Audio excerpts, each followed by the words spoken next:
welcome back to another day, another episode of the Daily Grind. I'm your host, 30MSG, Mike, 30 Still Gaming, aka whatever. On today's show, we're going to be watching part 3 of Power On, the story of Xbox. It says, and it didn't turn on. So yesterday we watched chapter 2. On Thursday we watched chapter 1. If you missed those and you want to watch as we, listen as we want, you listen as I talk about the videos that we're watching, you can go back and check those out. I'll be uploading those as a separate videos as well. This morning I launched the War Dogs 10 Reasons Why Not to Buy It. I'm going to be doing the breakout videos and putting them up there. I don't put those out there for subscribers. I don't notify you guys when I do it because most of you guys are watching this content live anyway, so I just post it up there to just get more awareness of our channel for other people that are not already on the channel.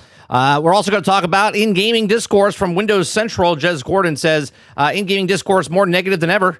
And if so, is it deserved? How did we get here? There's a bunch of stuff we could talk about there. And then we're also going to talk about Halo multiplayer game reportedly canceled last month.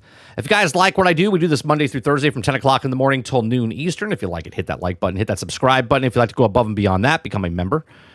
You can also check out our songs over on Spotify, Anchor.fm, iHeart, iTunes, Apple Music, all the places. And you can also buy a mug, a shirt, a hat for the apparel. All of these things are in the links in the description down below. As with the articles that we read and the videos that we watch, all the links are in the description down below. If you guys like those, use those down below. Help out the other channels that we watch as well. I don't care if there are 1 million subscribers or 10 subscribers on their channels. Every link or every video we watch is in the links in the description down below. All right, let's see who's all here. Good morning. Actually, you know what?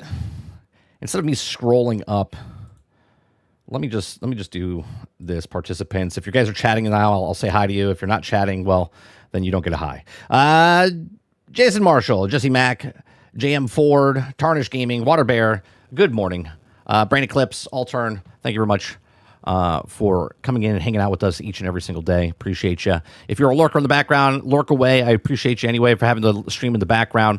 We're going to start off with the multiplayer, Halo multiplayer game reportedly canceled last month. All right, there's been a lot of stuff going on with Halo, the campaign Evolve, or as we call it, Devolve. We played it. You can watch the whole playthrough on stream over on 30 and Still Gaming. Mixed receptions, right? People have never played Halo before. They're on PlayStation are like, oh, this is the greatest. This is so good. I don't know what you guys are complaining about. And then there's the people that played Halo before and are like, this is utter garbage. And everyone's like, how can you say this is garbage? Because the graphics look pretty. I mean, I don't know what to tell you. Graphics can look pretty, but the gameplay and whatever else is happening in Halo is not Halo. Hence why they're pushing back on Halo, because they want other people that have never played Halo to play Halo and actually love Halo, not get a minimal viable product. But Halo multiplayer game reportedly canceled last month. This comes from Game Rant. It says an early prototype for a proposed Halo multiplayer game involving Activision and Call of Duty developers Sledgehammer Games is reportedly canceled in the early July. Although Microsoft may still be exploring the partnership, this new rumor comes that Halo Studio undergoes a major transition with multiple Halo projects being built in Unreal Engine 5. The studio states of Halo multiplayer makes new reports particularly interesting if recent leaks are to be believed. Halo Infinite remains the franchise's primary competitive game nearly 5 years after release. It's also matchmaking playlists, still receiving updates in 2026. Meanwhile, July Halo campaign Evolve keeps the focus on single-player and cooperative play without recreating the original PvP multiplayer. Okay. It says the remake currently holds an 82 Metascore alongside more divided 5.8 user score, leaving the identity of the next Halo multiplayer experience one of the franchise's largest unanswered questions. Halo multiplayer game from Call of Duty Studio reportedly canceled. Okay, according to a new video from a known insider, Rebs Gaming, Microsoft has explored having Activision help develop future Halo projects, potentially including a multiplayer game involving Sledgehammer Games. Rebs video aligns with the earlier reports from Windows Central's Jez Gordon in July, who also said Activision is getting involved with the franchise. The source behind the claim previously supplied Rebs with the accurate campaign Evolve information, according to the insider, and says Activision began testing a Halo pitch prototype in June. Development reportedly remains at the blockout stage, testing basic mechanics like player movement before the prototype was canceled in early July. Crucially, the proposed game was never fully greenlit. Let me stop there and kind of talk about that for a second, right? So, what was the point, Microsoft? And this is why I guess we made the shirt, which you could purchase in the apparel store down below. Is the plan's the plan until it's not the plan? What was, and again, that's Asha Sharma saying that, but when Phil Spencer was here and before, they paid $69 billion for Activision, and you could do what you want with the studios, right? You're making Call of Duty games, which are just bringing money hand over fist over the last decade and stuff. Now, Microsoft has it. The first year that they actually put it out on Game Pass didn't do very well, okay? And it ate into the sales. The second year they put it on the Game Pass? It ate into the sales and whatnot, but it still sold tens of millions of copies, and then there was also millions of copies being played on Game Pass. You changed 343. You handed them Halo after Bungie left you, right? You created 343 to make Halo. Then a decade and a half later, you then changed them into Halo Studios. The company is literally, the studio is called Halo Studios, and then Halo Studios is having more problems with Halo than if you just gave it to another company making Halo. I don't understand. I don't understand the logic that's going on here. All right. So then you paid $69 billion for a company, which you fired a couple of studios and stuff over there as well, and then hand them Halo. Now, I get you could do what you want with your money, and maybe Halo will be much better if it's made by Call of Duty guys, but I would assume it also make like Call of Duty because they know how to make Call of Duty, and they're just going to make Call of Duty, or I should say Halo, into a Call of Duty. And now some of you might look at this and go, well, that's good because the gunplay is good and stuff inside of Call of Duty, but I get a different situation here, right? So if you give them to the guys who know how to make first-person shooters, which is Call of Duty guys, okay, Sledgehammer Games, and yet now they're taking their knowledge and putting it in, but they don't make it feel like Halo anymore. Same with the people that were working on Battlefield 6. They started making that feel more like Call of Duty to bring the Call of Duty guys in. So it makes me wonder if they're going to change the identity of what Halo is, and they don't really know what the identity is for Halo. So let's move on here. The Halo prototype cancellation does not mean that Activision proposed itself is dead. Reb's source claims that Microsoft is still considering the collaboration, but no resulting project has been approved just yet. Now, what's more, the report experimented in is a rumor to be separated from the Halo project Eaker. Okay, another unannounced multiplayer project that was reportedly canceled in July after going through several different concepts. Now, Eaker itself allegedly evolved from certain Infinity long-rumored project, Tatanka, which began the Battle Royale concept before going through several different iterations. Together, these abandoned prototypes and shifting concepts illustrate how many multiplayer directions Xbox has reportedly explored without announcing a successor to the Infinite as a publisher continues to evaluate the franchise's future. Now, Activision possibly getting involved also fits into a broader shift in how the future of Halo games could be developed. Reb's examination of the campaign Evolve and the credits identified roughly 15 external development and support studios suggesting outside partners are already paying substantial roles in Halo Studios' first Unreal Engine 5 release. Tapping a studio with Sledgehammer's multiplayer shooter experience could theoretically give Halo Studios an additional experience without building another entire internal team. And onboarding could be easier because of Unreal Engine 5. Still, canceling such an early prototype suggests that Microsoft is still experimenting with the development model rather than committing to it at this time. Now, let's pause there for a second. I do think it's smart, and obviously this happens all over the place, right? We would know this is going on. Obviously, a leak happened, okay, of what's happening, but it's okay to test and do a bunch of stuff and prototype while the other guys are still working. But again, if they fall on Halo Studios is supposed to be making Halo games, and yet the Halo team is not making good Halo games. Now you're dishing it out to other people. Fundamental problem internally, right? So we have, for now, Halo's future remains largely a mystery. Another rumor canceled prototype adds to uncertainty, but Microsoft reports interest in the Activision could equally indicate that Xbox is actively testing different ways to strengthen the franchise. Halo Studios has publicly maintained that multiple projects are in development, while Campaign Evolved has now established its Unreal Engine 5 pipeline. Despite the Sledgehammer Halo game reportedly not progressing, is probably involving Activision Studio in a Halo roadmap reportedly remains on the table. With infinite years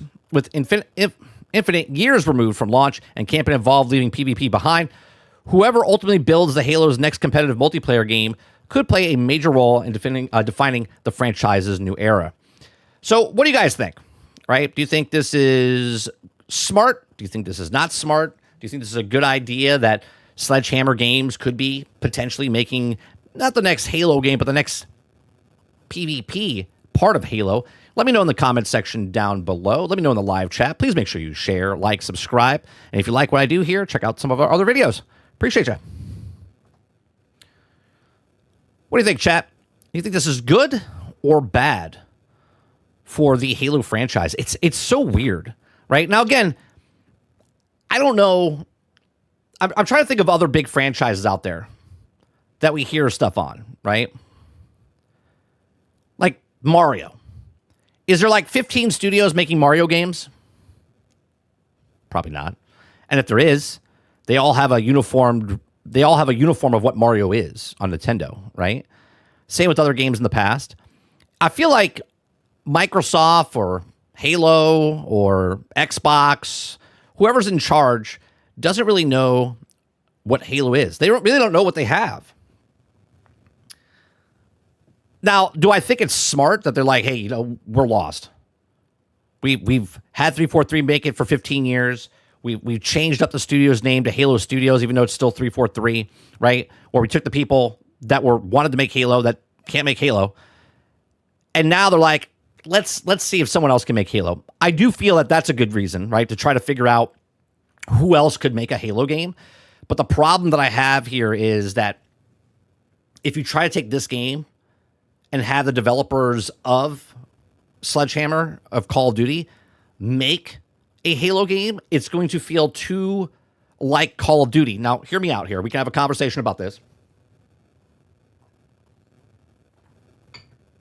Let's fast forward 5 years from now. 5 years from now, you have the next Call of Duty Black Ops 18. Okay, whatever the hell it is. Modern Warfare 25. Okay, and then you also have the next Halo come out.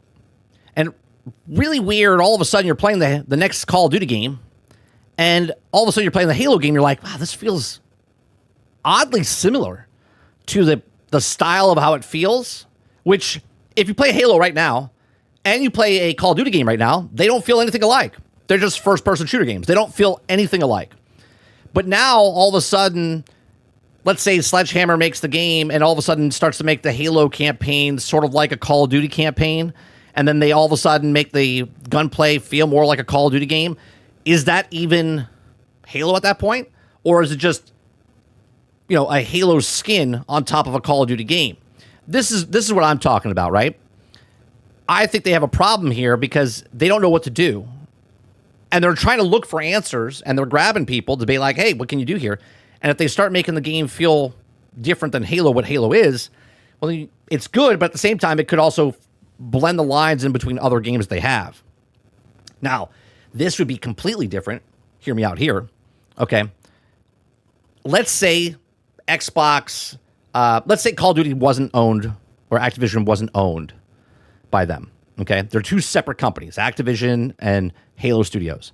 All of a sudden, they bring in some people that were making Call of Duty, and they bring them in over here. And now they're competing studios because they're two different things. And they kind of borrow and steal, like we watch the, Sega stealing stuff and EA stealing stuff and Microsoft stealing stuff. And they borrow from different things, sort of like PUBG and Fortnite type of stuff. And you bring Halo a little bit closer to what that is, but not Call of Duty. Cool, because they're two separate entities, right? They're two separate companies that are competing. This is internally the same company now. Activision is Xbox. Xbox is Halo. Halo is Activision now. They're all underneath the same umbrella. Finkel is Einhorn. Einhorn is Finkel. Okay? So this is a problem because now internally you have multiple studios and you're making your games feel similar. Now, again, we're taking a long shot here because none of this has happened. We're just speculating in some way, shape, or form. But if you look at certain games that are being taken over by other people, or trying to compete with people, they try to make it like the other games. You guys understand what I'm saying? Does that make sense? I don't know. Let's see what you guys are saying in chat. Jesse Max says, yes. He says, I had to help them with Halo multiplayer games is just the Halo COD game. This is what they canceled Halo multiplayer games. Just Enough says, how old is the last Halo game? The last Halo game came out in 2021, I believe, right? It was Halo Infinite. Tarner says, what I think might just be time to sunset Halo for a bit, regroup, and see where they can go with the IP. Yeah, I can see that, right? Just because you have an IP doesn't mean you have to make games, right? I would rather not make a game at all than a shitty version of a game until you have something to actually make. Jesse Max says, it's down, straight stupid. Midnight says, or Travis says, oh, wow, I just woke up and evidently slept in and Mike is now on. That's exactly right. I'm always on time. I'm like the London train. Is the London train always on time? I think the London train's always on time. Just Enough says 2021 is about time for a new one. Yeah, it's sort of like the Spider-Man franchise that Sony owns, right? Every 5 years, they just throw another Halo out there. What's the old phrase again? Absence makes the heart fonder. Halo could use a little absence so that people remember why they liked it.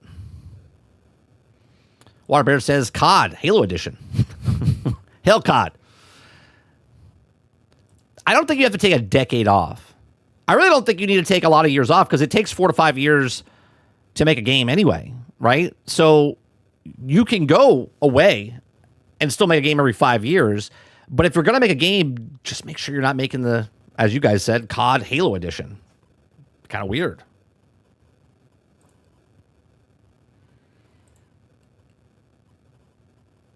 All right. Next story. Actually, we'll hold up for a second. Take a good decade off. A decade? That's crazy. You don't want to take a decade off.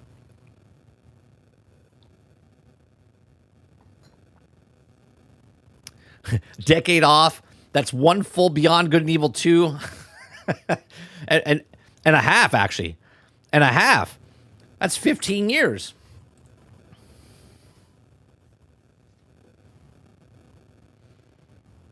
Read your last one? Where's your last one? If Halo devs aren't Halo, who should make Halo? I think anybody can make Halo because if the Halo guys are not making Halo, cool. All I'm saying is in my, and I'll try to answer you, right? As far as what developer, there's not a company I have in mind, right? You got to find people, especially since you have this giant umbrella of developers now, right? You have, 20 studios? I don't know. Put an email out and say, hey, guys, who wants to make the next Halo game? Right? And then little bits and pieces from all these other studios out there that are all working under Microsoft are like, I want to work on it.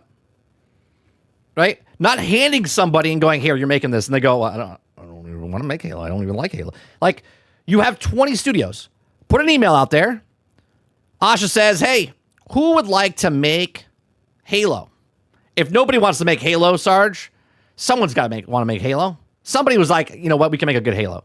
All I'm saying is, just make sure you don't make Halo. If Call of Duty devs are making Halo, maybe don't make it like Call of Duty. That's all I'm saying. That's all I'm saying. I don't think there should be one developer like if I said Saber Interactive or should make Halo. It should just be like, hey, who wants to make Halo for our company? Who thinks they can make the greatest Halo and work together and make a Halo? Right? Who wants to be on this team? They're all working under Microsoft anyway. They're still getting a paycheck.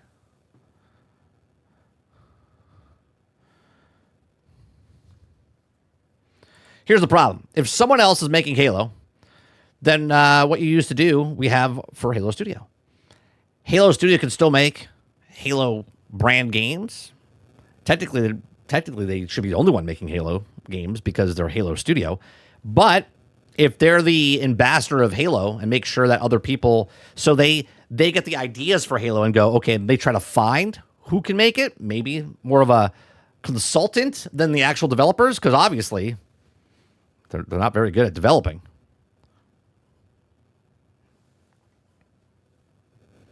Sarge says getting paid to suck isn't a job. I mean, there's a lot of jobs out there you can do nothing. I mean, there's jobs out there that people do nothing. They get paid a shit ton of money. They don't suck or awesome. They just sit there. They're just kind of just collecting a check.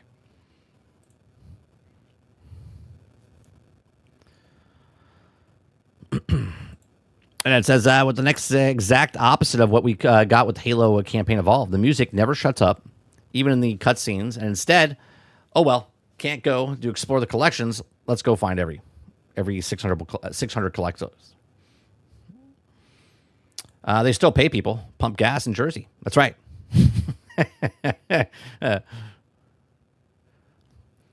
Yeah, see? I don't know. Some people get paid to suck. That's exactly right. See, Water's admitting it. He says, I'm the top guy on my team, and I do nothing. There you go. All right. You don't have to suck or be good. You're just there collecting a check. You could be the guy from Office Space just collecting a check.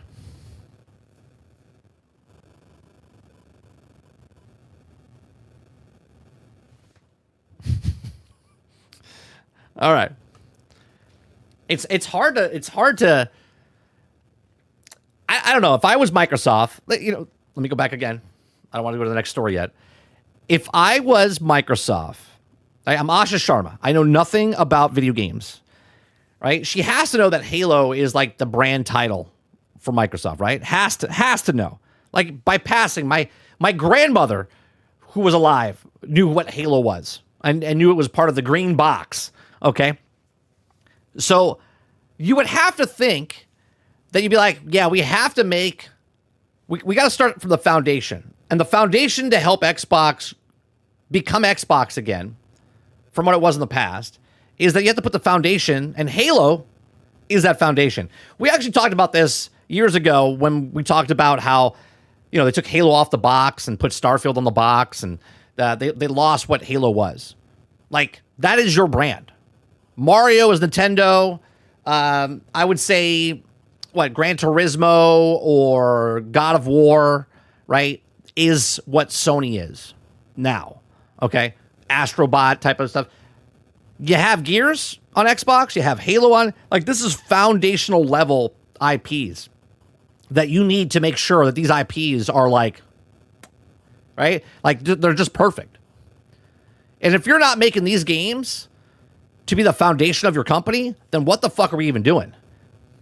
Because if you're not gonna have these franchise IPs to make the foundation that you're putting the bed of rocks on to build your building on of Xbox, then you might as well just stop as Xbox and just become Sega, where Sega just pumps out and publishes games and just puts out all the games on all the platforms, right?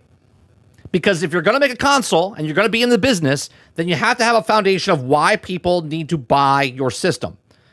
If you don't want people to buy your system, then just go the Sega route and publish. But if you want people to buy your hardware, then you have to have a foundation of games that are exclusive on the actual platform, right?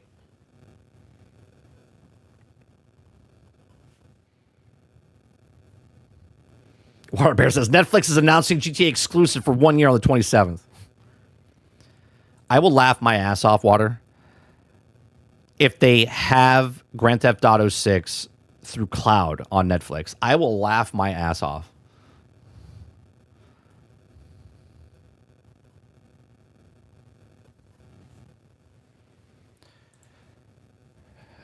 Travis says, basically, some people think that the Gears of War is going to be made as the face of Xbox going forward, not Halo. That's fine, because it is a foundational IP for Xbox.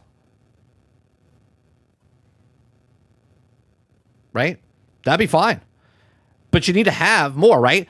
So Nintendo, let's talk about this, right? What is Nintendo's ground-based level before they put the foundation on? What is it?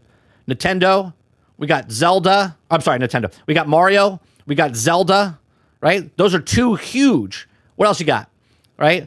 You have probably Donkey Kong, right? This is the foundational level. No matter what game they come out with or system they come out with, you have these types of games that constantly hit. That's the foundation. Sony, what you got? You got Astrobot. You have Horizon. You have Kratos. What's another one? that's like really known. I guess you could put Spider-Man in there, but they could lose that at any time. They just had this, exclusive license as of right now. So Spider-Man is known now for Sony, but I wouldn't really put it as the main brand overall. Okay, that's the foundation for PlayStation. What is Uncharted? Thank you. What does Xbox got? Since Gears was going to go over there, since Halo is over there, right? What do they got? Sea of Thieves? Oh, that's over there too. Right? What do they got? There's no foundational level to build anything on. What's going on, Rorik?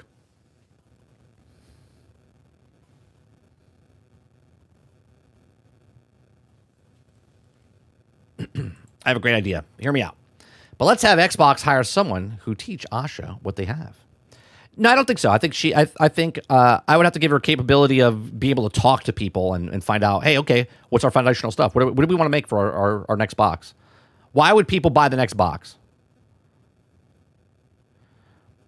Mo says Gears, Halo, Forza, Fable. They're all taking them back. Great. Now make them exclusive, right, Mo? So people want to buy your console. Now, if they don't want to sell consoles. This is a Microsoft thing now. We watched the video yesterday. Bill Gates said, we don't want to make hardware. Right? They don't want to make hardware. Here we are in the what are we, like 20 years later here? Where all of a sudden, now they're at the part where they don't want to make hardware, but they're making hardware. Why? Because the fans are like, we still want hardware. They don't want to make the hardware, but they're putting hardware out there. And because they're making hardware for the few, not the many, they got to start putting the stuff back on there to bring other people to. Because if they're going to make the hardware, they got to bring people and entice them to buy the hardware. Otherwise, what's the point?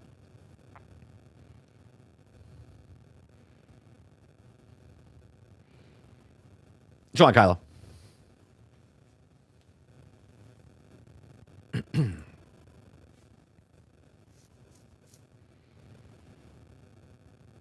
I always love the conversation too, right? I see people talk about other things, right? I see I don't want to call them I don't even know what kind of content creators you call them, right? Because we comment on people's stuff all the time, but we just give our thoughts and opinions. We don't like roast people, okay? But there's people that are like, Sony guys are like, bring your game over to Sony. But yet Sony's like, we have exclusives, suck it, right? And it's like, they say that they have to have exclusives. That's what makes consoles sell. But yet when Xbox has exclusives, they're like, we want the exclusives because you guys don't have enough people and the game was going to die anyway. It's like, so you don't want anyone else to have exclusives, but you want the exclusives from other people. Like, that is so hypocritical, right? The hypocrisy there is retarded, right? Because they don't have as many systems out there, they're like, oh, well, since you're not putting them out there, hence why they put them on PC as well, right? But they're like, oh, well, I'm so upset that Gears of War is not coming out on PlayStation. It's like, what? So you want people to come over to PlayStation and buy the console for exclusives, but you don't want to go over to Xbox to buy the exclusives, right? So make it make sense, right? How do you ask for something to come into your platform, but you don't want the other platform to have anything anyway? It makes no sense.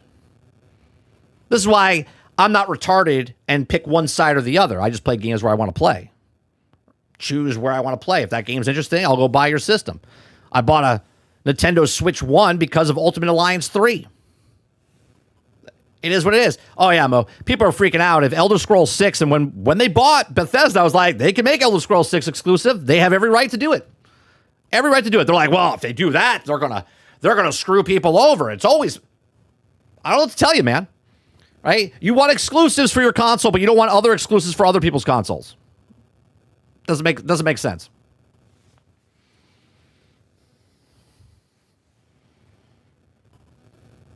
Right? And everyone's thinking about it. Every time PlayStation makes a game, it's only on PlayStation. When Xbox makes a game, it's on PC and Xbox. Right? So if you don't want to buy an Xbox, then you have to buy a PC. And then it goes to the next step. The other side calls you broke because you don't buy your games, but yet they don't want to buy their games either.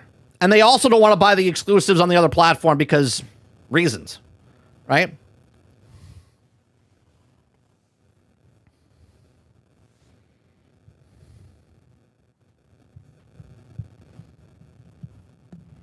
Well, that's what I'm saying, Jesse. If Xbox chooses they don't want to make the foundational level and they want to put their IPs on all platforms, then don't even make a box. Just put it everywhere. But if you want to make a box, if they truly want to make a box and make a comeback where people come back and buy the system, then you have to make fundamental changes where the ground level is the major IPs.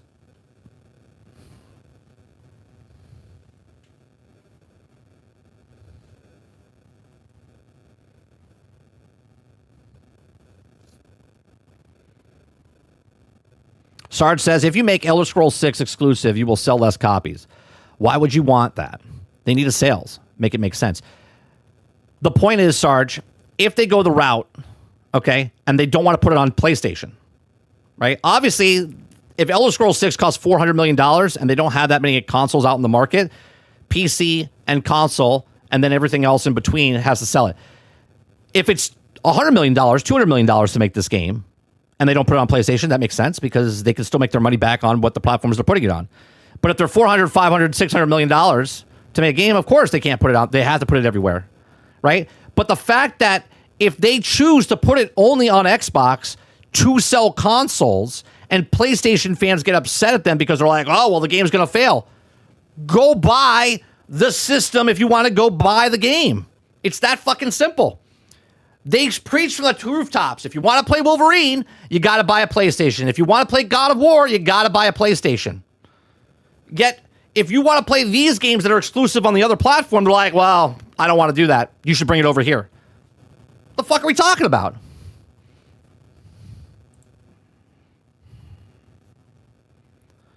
Right? One side, I'm talking about the company. The company's like, we need exclusives. We need the foundation. Elder Scrolls 6 would sell consoles.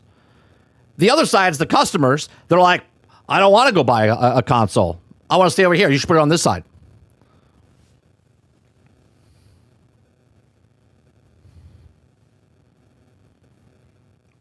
It's not about what they see more sales, though, Midnight. If they want to put it exclusive to sell consoles, they would have to stick to their guns. And over a long period of time, they're like, if they make the choice of Elder Scrolls 6 is only on Xbox and PC, that's the choice they have to stick with, right? I don't know the budget. I'm just saying, if they decide they're like, we're sticking to our guns, we want to make our money over the next 3 years, 5 years. We think if we put this on our system, we'll have people come over and buy the next Xbox.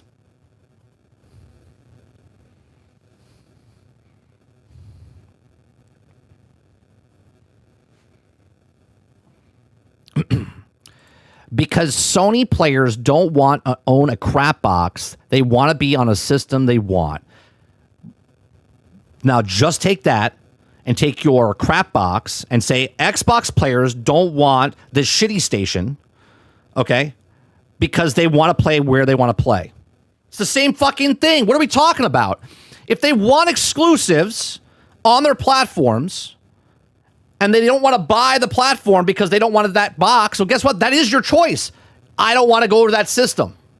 I know it's crazy. I know it's crazy.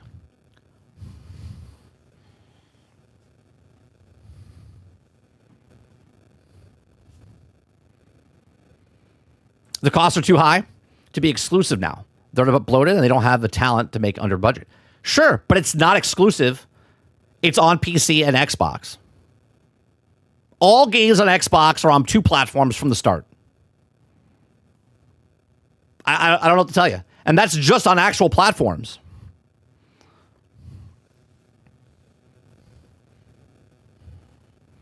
If you put it on the other side, it dilutes their brand themselves. So they have to stop putting it on PlayStation.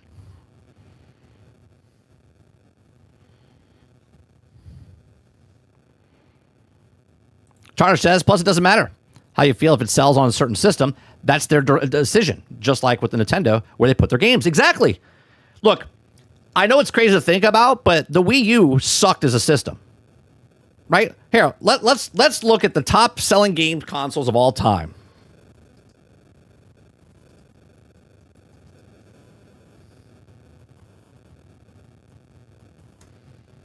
I should really bookmark this. Okay. Let's look at the Wii U. The Wii U sold 13, which is half half of what Xbox is selling right now on their stuff, right?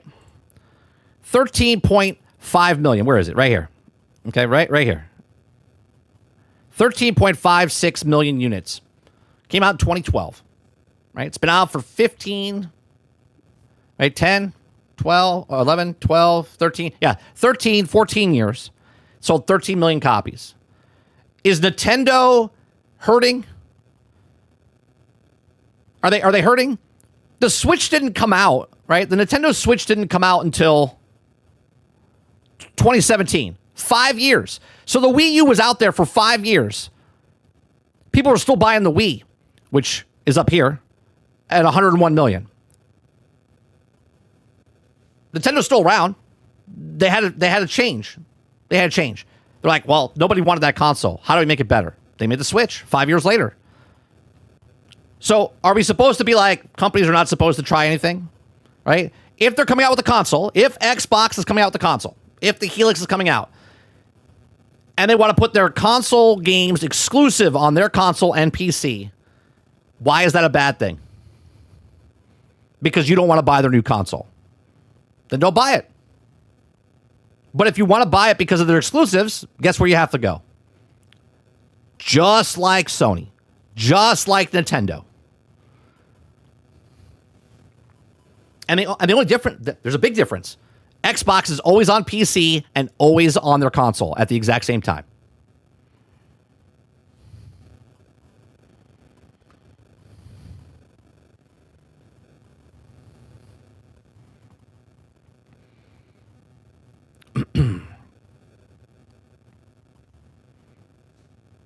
There's a zero exclusives will make me buy another platform, going full PC in the next year.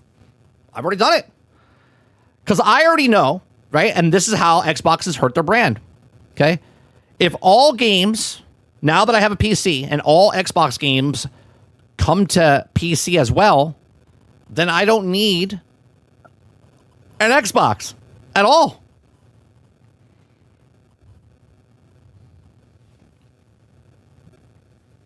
Right? That's my choice. But they're also putting their exclusives on PC, day and date.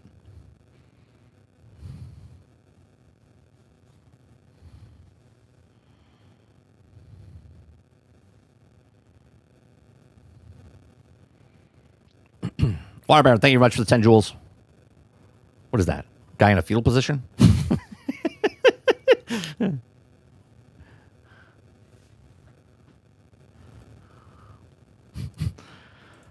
Might not need a PlayStation either with the cadence of the releases these days, to be honest.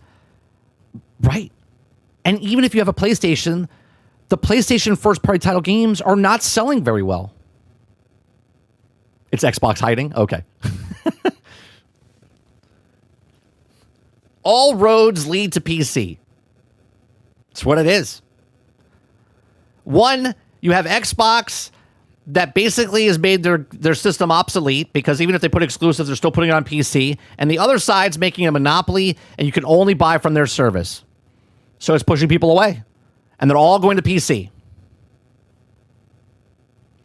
You're going to see a jump in PC, okay? Or switch to PC. Like it'll take like 2-3 years. Okay? Even with the high prices. You're going to see people jump from console to PC. They're already doing it. Okay? And it's going to be like everyone going from physical to digital back in 2017, 2018.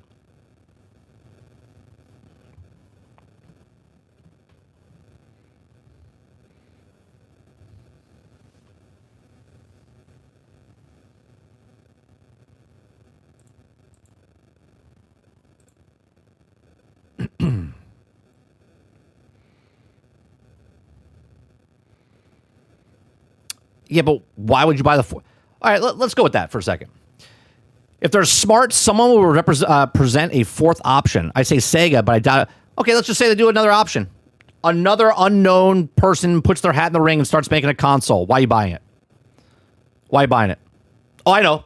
How about this? The new company comes out. Amazon gets the full rights. They buy Bethesda. They buy Bethesda from Microsoft, and now they say Elder Scrolls 6 exclusively on our new Amazon console. What's going to happen then? What's going to happen then? Are you going to go buy the Amazon console now because you want to play Elder Scrolls 6, but if it was on Xbox, you wouldn't buy it?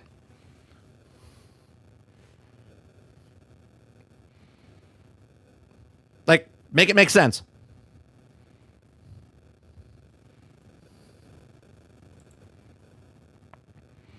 Mo says Xbox exclusives going to PC was never the issue. It made a lot of folks leave, was going to PlayStation.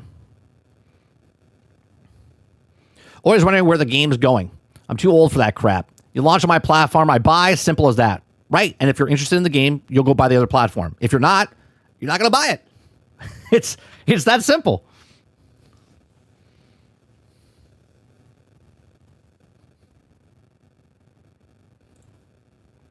All right, we're moving over to the next story here. Okay. Is gaming discourse more negative than ever? And if so, is it deserved? How did we get here? This is from Windows Central Jez Gordon. He says, whether if it's Grand Theft Auto 6, Halo campaign involved, or the new Wolverine game, it feels like that the internet is actively hoping for games to fail these days. Is it just a bubble?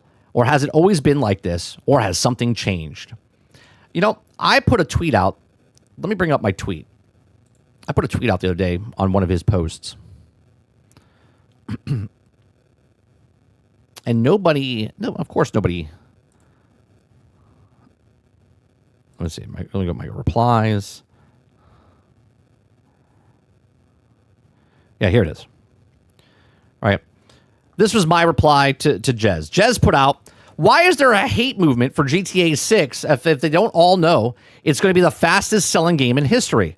I said, honestly, this is the funniest part. People are complaining about people complaining while insisting everyone else should just let people have their opinions. If someone doesn't like GTA 6, let them say it. If you love it, enjoy it. If you don't have to spend your time to argue with people who dislike the things you enjoy, just play the damn games. Now let's go back here.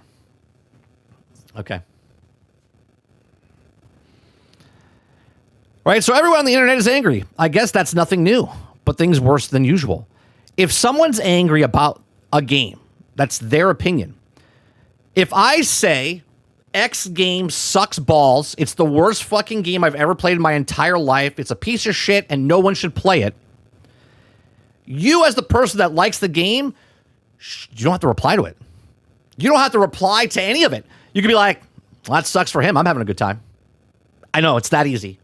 It's that easy. When I play a game on my stream on 30 and Still Gaming and I'm playing Restory and someone comes in and says, why are you playing this fucking stupid game? I don't know. Why are you a fucking moron and click on a stream you don't want to watch? We all have answers. We all have questions of this universe that why people do things, right? Like, it makes no sense to me, right? You're more worried about what people think about what you like or dislike than just playing the thing that you like. Again, I go back to it. People were giving Gotham Knights shit because of what it was. I liked it. Thought it was good. I didn't care it was 30 frames per second, right? Suicide Squad. Shit live service game. Single player game. It's okay. Right? You can say it's shit. I'm not going to be like, you got to lie. You can't say that. I played it. Cool. It was good. Marvel's Avengers. Played 1,000 hours of it. You could tell me that I'm a shit gamer. I don't like the thing. It was a piece of shit. Great. Agreed. I played it for 1,000 hours. Does that make you angry? Does that make you angry that I played a game that you hate? It makes no fucking sense to me. Right? More people complain about people complaining. Think about that for a second. Right? They're more worried about people complaining about the thing that they love instead of just loving the thing that they love. Right? Over the past week on X, the algorithm has been serving me more negativity than usual. No. Come on, Jez. The algorithm feeds you the things that you're interested in. My algorithm doesn't look like this. My algorithm doesn't look like everyone's doom and gloom, doom scrolling, and everyone hates everything. That's just my algorithm. Because I'm not clicking on all the hate shit. Right? I'm not clicking on all the hate shit. It knows that what you're engaging with, and if you're engaging with it, that's what it feeds you. That's how algorithms work. Watch one home improvement thing on YouTube, and see how many more home improvement things you get on your YouTube channel. Like, I don't understand. Tell me you don't understand how algorithms work. When your feeds are algorithm, okay, you have to stay, what is that word? I don't even know. I gotta. Cognizant of the fact that the platform is basically engineering what you see. Platforms like X, Instagram, etc. have billions of posts covering thousands upon thousands of topics. What you engage with, ultimately, what you end up seeing. Yeah. For me, though, that's obviously gaming and Microsoft adjacent topics. Yeah, but you can literally filter out, because that's all I do. Hence why I see your articles, Jez. I don't see all the discourse of the stuff because I'm not reading the bullshit because I don't care.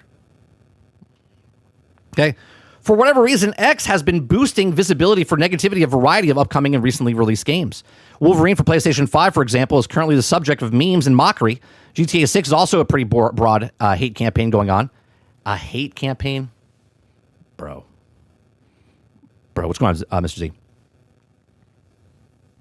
I didn't understand the word. I know what it is. I just can't read, right? So the problem is if you engage with bad algorithm, you're going to get more bad algorithm. I don't get bad news like this. I get news. That's what I get. I don't click on the responses and read the responses, because if you read the responses, then they're like, oh, he likes this. He spent 10 minutes just scrolling down bad responses for this. Let's feed him more of this. This is what he likes. Okay. Are things worse than usual? Is this par for the course? Have you noticed an upswing in negative discourse, or is it symptomatic of something else? It's what you choose to read.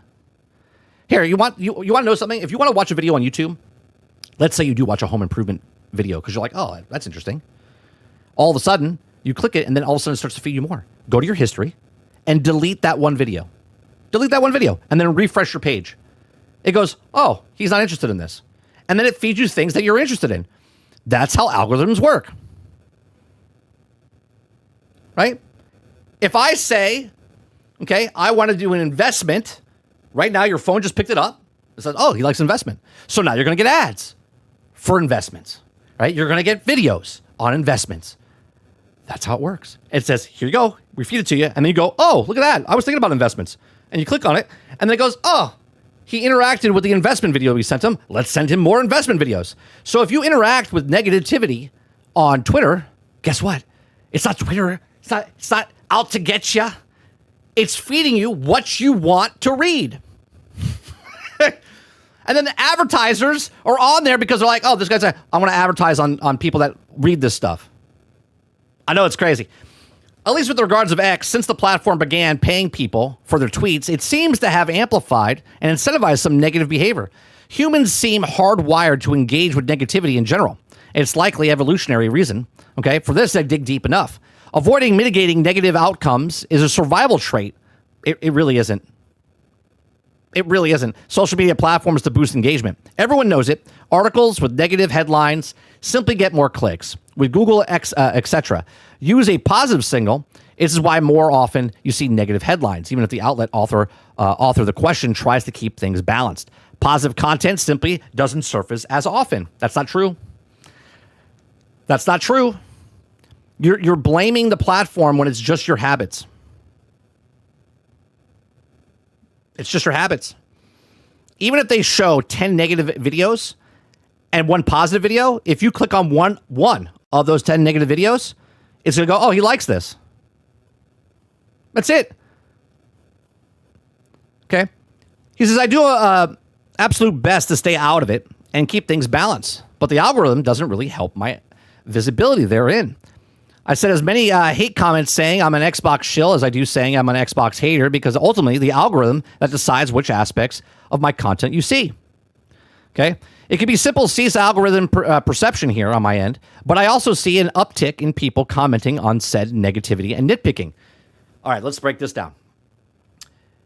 If the people that are following you, that you get to see their feed, if they're bitching about something and you're reading their stuff, it's going to, again, send you more negativity than positivity, because that's what you're putting in your algorithm. I don't understand. When you're seeing more, you're being biased about yourself because that's what you're engaging with. Okay? If you don't want to see negativity, stop clicking on the negative articles. Stop clicking on the negative comments. Stop. It literally is that simple.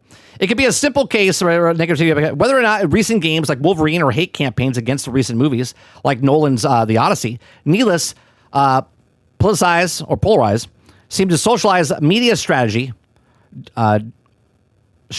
d'honneur right now.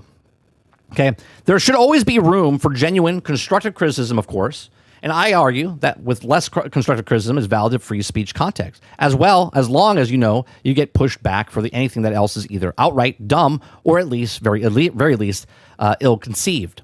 Okay, here it becomes exhausting, and when either obviously a bad faith or steeped in some kind of agenda. Well, here's the thing, right? If you see all the stuff and you don't say anything, but you still keep seeing the stuff because you keep clicking on it, right? You're not saying anything, but you keep reading on it, okay? But then all of a sudden you break and go, oh, I'm going to comment on that. Boom. It's done what it needs to do. It wants you to engage. You ever get those emails or notifications that say, oh, someone on Facebook messaged you, and then you click on it, you go there, and they didn't message you, but now they got you back in the ecosystem so they can send you more stuff. Oh, you clicked on that. Oh, he likes this. Send you more posts of that person. That's how it works.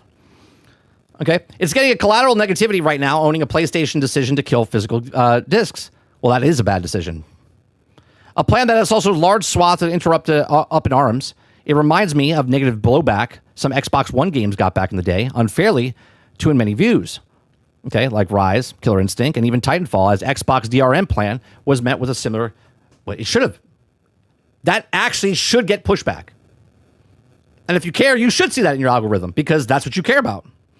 People seem to be mocking Wolverine based on the slice of gameplay that to showcase some cinematic gameplay, with users suggesting it seems to on rails, or something I'm curious if to see the users have ever played in cinematic action game before, because these sequences are hardly representative of the full package. Maybe I'm wrong, but it just seems that the hate for the sake of hate rather than genuine feedback. No, see, now this is where I've seen videos of people giving their constructive criticism of Wolverine, talking about Wolverine, going, we've seen the same gameplay 10 years ago in Ben 10, okay? Where they see that he's just running, and they see the cutscene. This is what you see. You can't tell me what you haven't seen, so the things that they saw, they're giving constructive criticism on it. I don't understand. They're allowed to do that. They're allowed to give constructive criticism of the things they've seen. Now, the things I've seen, I can make assumptions, and I could be wrong, but if they look at this and go, this looks like it's on the rails. This looks kind of bad. They're not interested in your game. And if they're not interested in your game, it's okay. Everything will be okay. You'll get your hugs and kisses, right? Sony will embrace you and be like, it's okay. It's okay, little Sony pony. Okay, we'll get you. We'll get you. You're okay. Right? You'll still like the game. If you like Wolverine and you want to play Wolverine, then play Wolverine. The guy telling you that it looks boring and shitty and he doesn't like it doesn't affect you. It doesn't affect you. Okay? Grand Theft Auto 6, also a huge amount of hate flowing towards it right now, particularly for Netflix exclusive trailer. Partially, it's also a paywall feature behind expensive deluxe edition. People seem to be actively hoping for some of these games to fail. I don't understand. Someone that says, I'm not buying it, is that the person and I'm not saying he's saying this. If I say I'm not interested in Grand Theft Auto, can I just say I'm not interested in Grand Theft Auto? No, I like Grand Theft Auto. I'm not buying a $100 video game. Right? That's why I'm not buying Grand Theft Auto, because I'm not buying a $100 video game. Right? I'm not buying an $80 video game. Right? I'll wait till it goes on sale. And if it never goes on sale, guess what? I'm not buying a $100 video game. Right? Has nothing to do with the graphics or anything else. I'm not paying $80 to $100 for Grand Theft Auto 6. That's why I'm not buying it, right? I don't care if it's good or bad. I'm not buying it because I'm not paying $80 to $100 for the game. Okay? So if someone says, I'm not buying it, are they haters? Right? Are they haters? Or are they just saying, I don't like it? And because you see someone shitting on it, and then that person says, well, I'm not buying it, they automatically throw them into the pool of they're haters. And then you start clicking on that, and then you start seeing other people saying, well, I'm also not buying. They're like, well, it's going to make $1 billion anyway. It's going to sell 50 million copies anyway. Okay, that has nothing to do with me buying or not buying it. I don't care if it makes $1 gajillion. I'm not playing it. It's just what it is. Doesn't mean I hate it. I'm not one of the 50 million people that are buying it. That doesn't mean I'm hating it. Just because everyone else is buying it doesn't mean, I think I got to buy it because everyone else is buying it. It doesn't make any sense. People seem to be actively hoping it fails. There are people that hopefully it fails.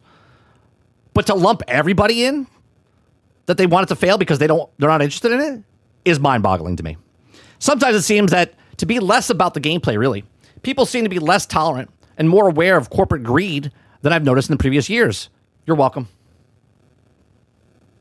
You're welcome. I've been talking about corporate greed for a decade. Now, nobody knows who I am, except for the people that are watching. Okay?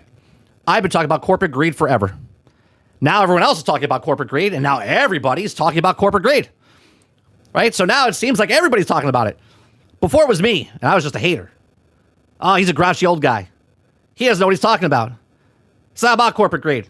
Oh, looks like it's about corporate greed, doesn't it? It's crazy.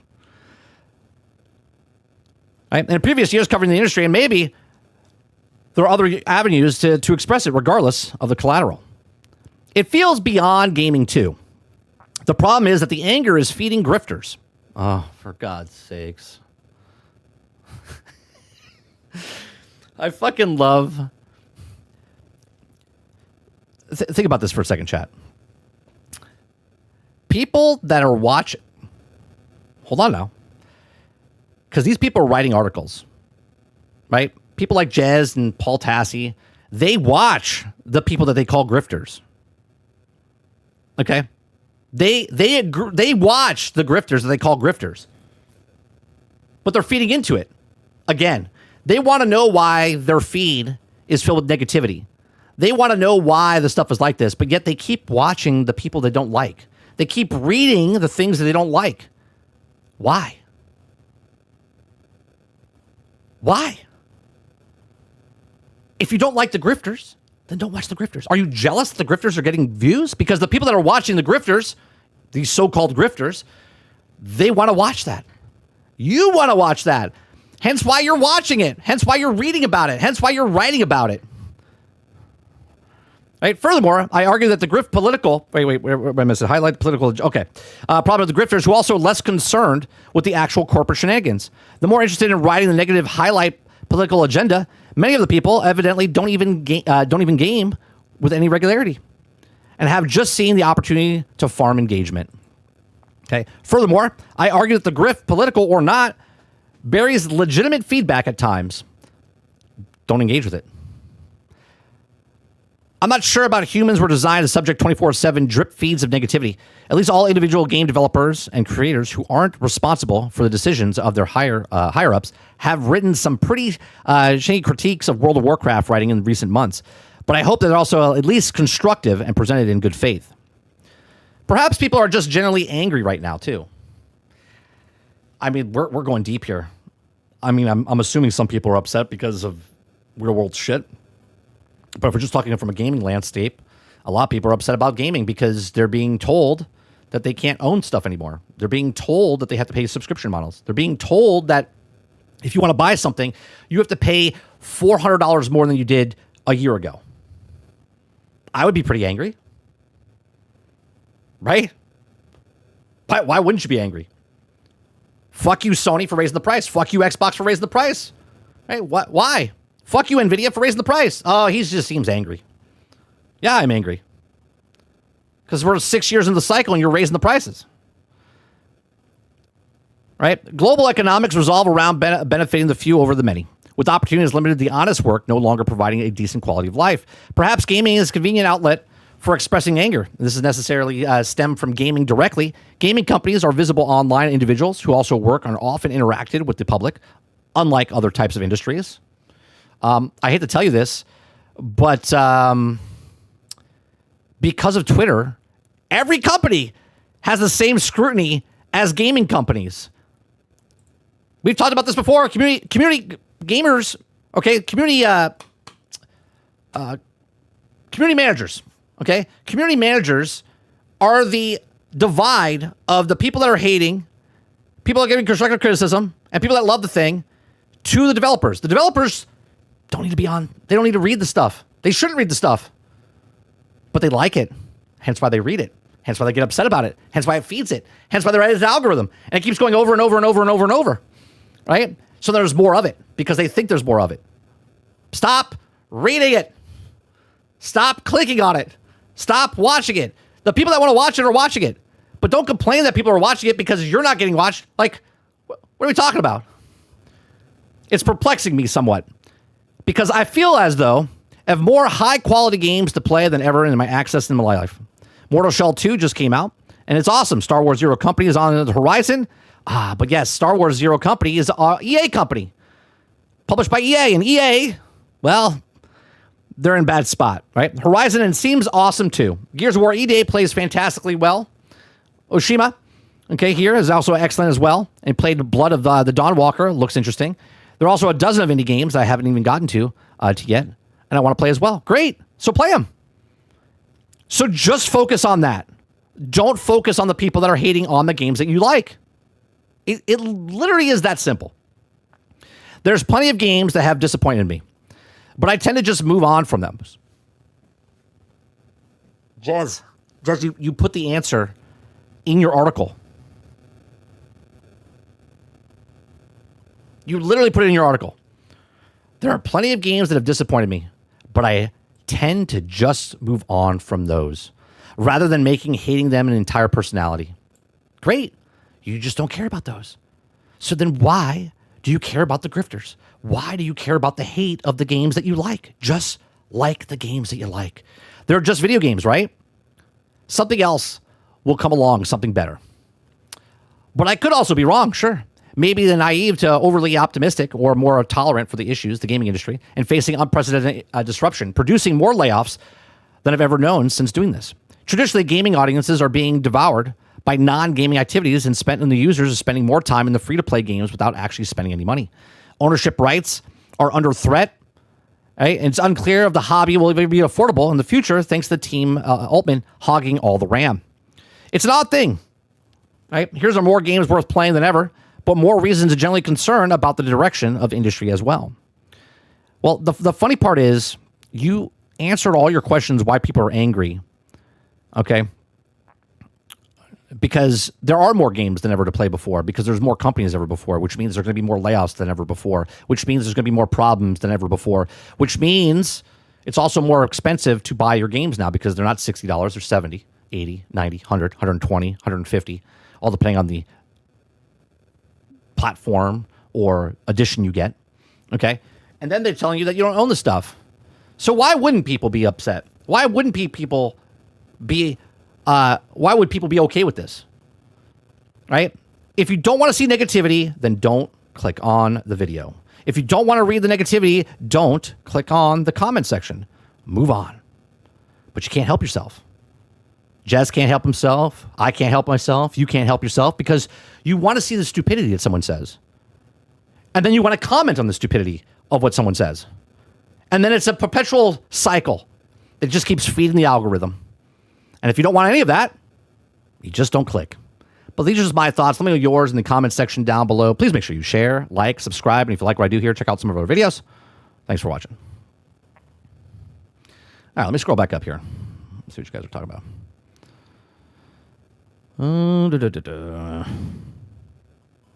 Jason says these journos are also the reason the toxic positivity / negativity discourse exists. They made the audience the bad guys, and now they hate. No one listens to them anymore. Very true. It says, let's be honest here. What really comes down to this person is a narcissist. They think everyone should have to have the same opinions as them, or they're wrong.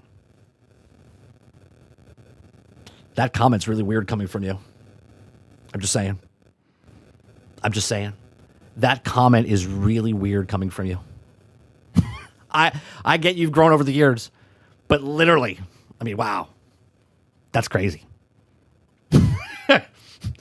That's crazy. Dupa says, I 100% Hogwarts Legacy feed your tears, beating hearts. Turns says, my algorithm doesn't have any of this fanboy stuff either on any side. Mr. Z says Jez needs to show he can just college words. Yeah, maybe. And maybe I can learn some stuff there.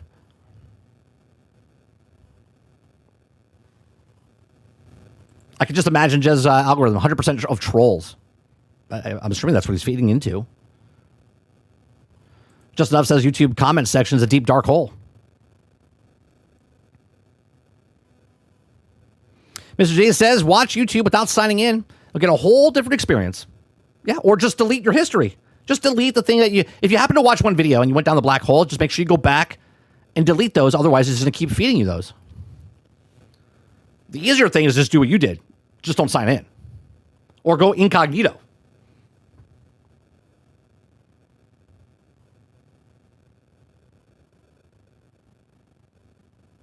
Mo says, I'm not really getting anything, to be honest. Yeah, my algorithm is not like that. And I bet you they do a lot of for you instead of following. I bet you on Twitter, for you. And they just keep scrolling. They're like, oh man, this is terrible. The whole world's falling apart. Ron says my algorithm shows me a lot of dude wipe ads. Okay.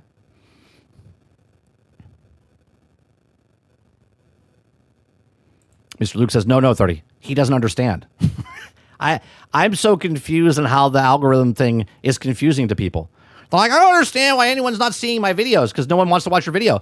And then how do you get yourself seen? How do you get yourself seen? You got to make some flashy thumbnail to stick out. You got to say something in the first 15, 30 seconds to have a bad take or something, right? And then everyone's like, oh, okay. Right? So it just keeps feeding. Just keeps feeding the algorithm.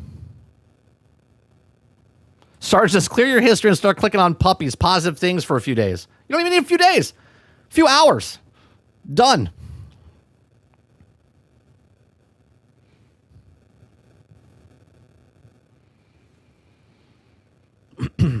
Sony stopping physical isn't negative. It's horrendous business push. That's right.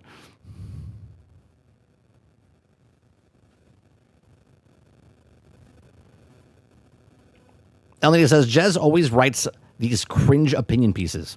I mean, I give my opinions. They don't have to be cringe. It's just like when you're saying stuff and the problem solving is right in your algorithm by not pressing on it is the fix. Like you won't see this stuff if you just don't click on it. PS5 blows says, I hate GTA 6. I play GTA 5 online though. Kind of mission game for me. As Luke says, must be a very slow news week if it has to write an article about what I'm seeing so much hate. I enjoy looking at it because this is why I'm seeing it. Yeah, it's so weird.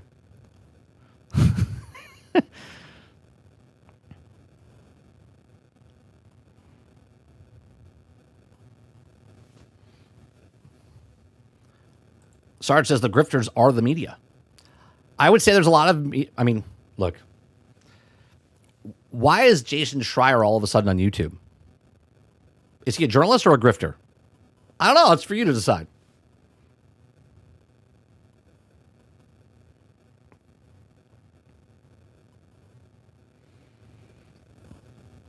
Rourke says, I like GTA, but I'm not paying.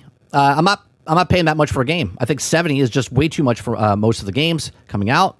That's enough good games out there for 20 to 50 bucks. Agreed. You're a hater. You're a hater, Roic. You're with me. We're haters. No, I don't want to pay that much money for a game. Sarge says the issue is people blindly take all media as fact instead of using logic and reasoning and distinct what is the truth actually is. They say over and over the game is fantastic, but the sales show otherwise. Right. But there's two sides to that, right? You can like a game, and it can also suck. You could hate a game, it can also be successful.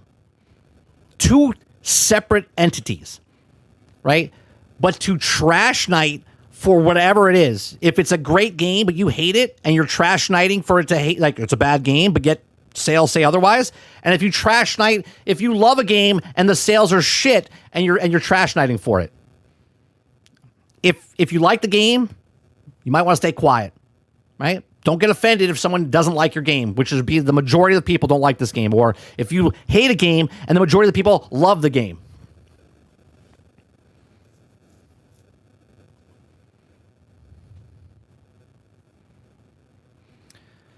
Let's see here.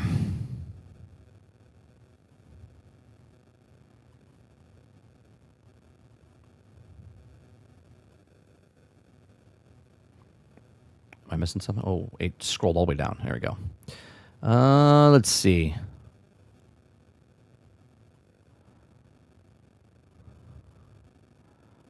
What's going on, Drummond? Good morning.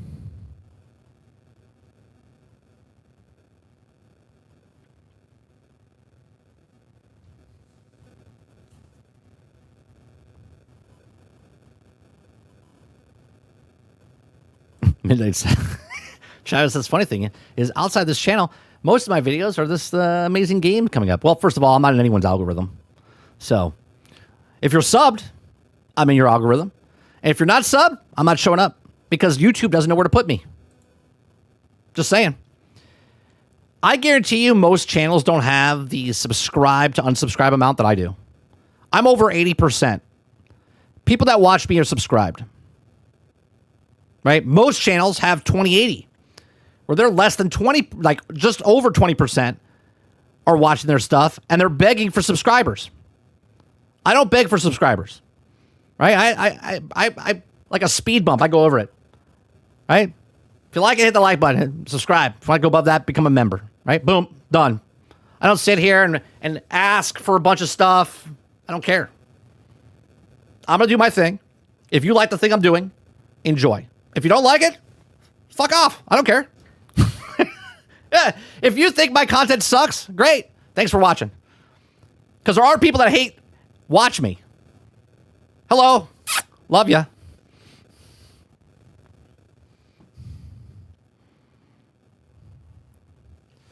Right? Hell, we just had Aaron come back last week. We sent him to the void. He made another account just to come back and watch again, just so he could chat. He didn't even have to chat. He could literally just watch it without... I didn't ban him from the channel. He literally could have just watched, but he wanted to chat.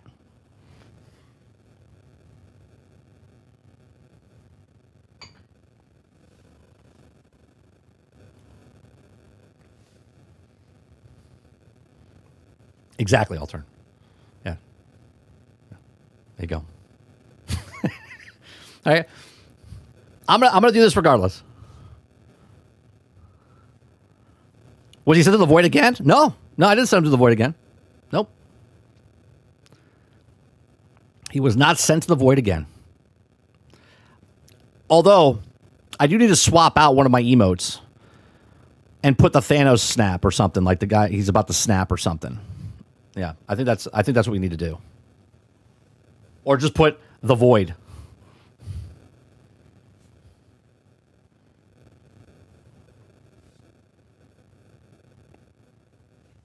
I think that's what we need to do. All right. The main thing today. It's a 41-minute video. We're watching part 3, chapter 3, and it didn't turn on. Right? We're watching the Power On, the story of Xbox. I've really enjoyed the last 2. Okay.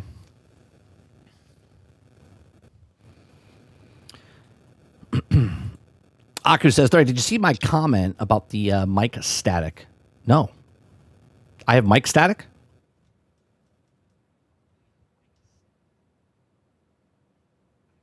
We have mic static? Something wrong with my voice?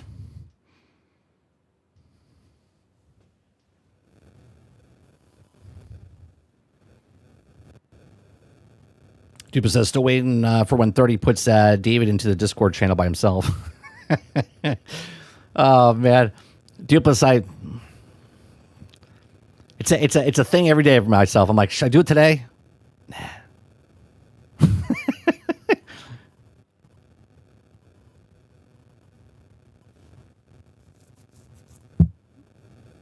Is it static? Yes, your voice is... No, is there static? If there's static, let me know. Maybe my microphone's going. Maybe the wire's going.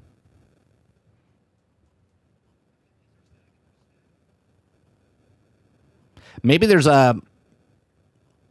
maybe the filter is not on and you can hear the noise or something. Oh, you know what it could be? It could be my phone's too close to the wire.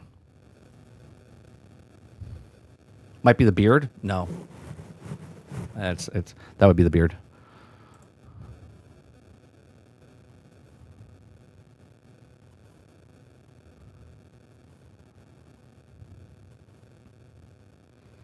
All right. Let's go over here. It's worse now. I don't know what to tell you. I don't know what to tell you. Enjoy the static. All right. Here we go. You got to become a member for no static. That's not true. That's not true. The non-static version is a member.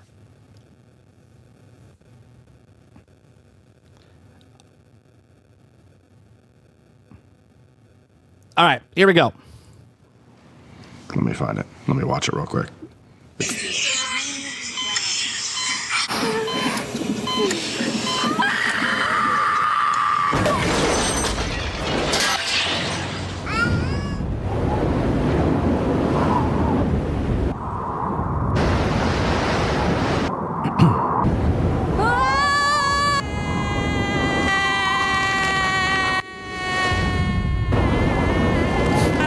Happening right now.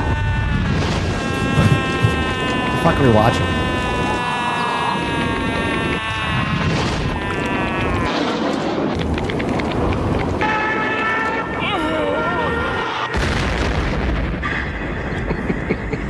It's really good. The fuck did we just watch right now? What the hell is that?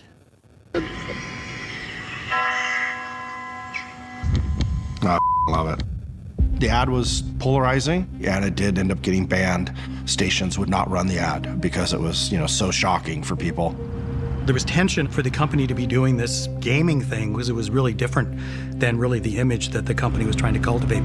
Some of the stuff like that, commercial, I don't think senior leadership saw until it was done. We don't talk about Microsoft Xbox. We just talk about Xbox. Because Microsoft was good on the funding side, but bad on the branding side.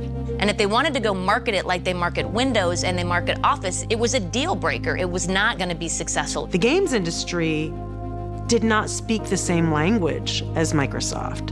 But if we were going to do this really hard thing and not lose billions and billions of dollars forever, we had to get it right. People had to have the belief that they were working with the Xbox team. And if that meant there was something slightly unconventional that had to be done, the Microsoft bureaucracy wasn't going to get in the way.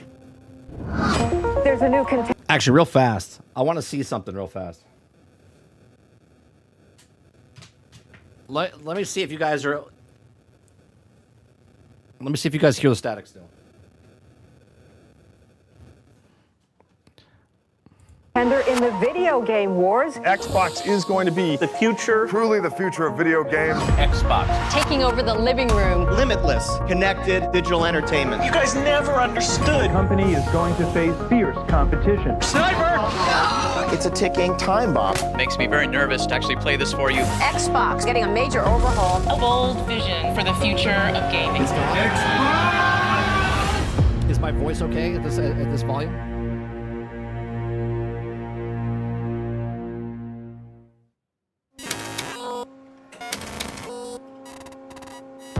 The Xbox is a breakthrough game console that ships in fall 2001. Most console companies start working on the next console. Do you still hear the static now? And my audio's good. Current good. console.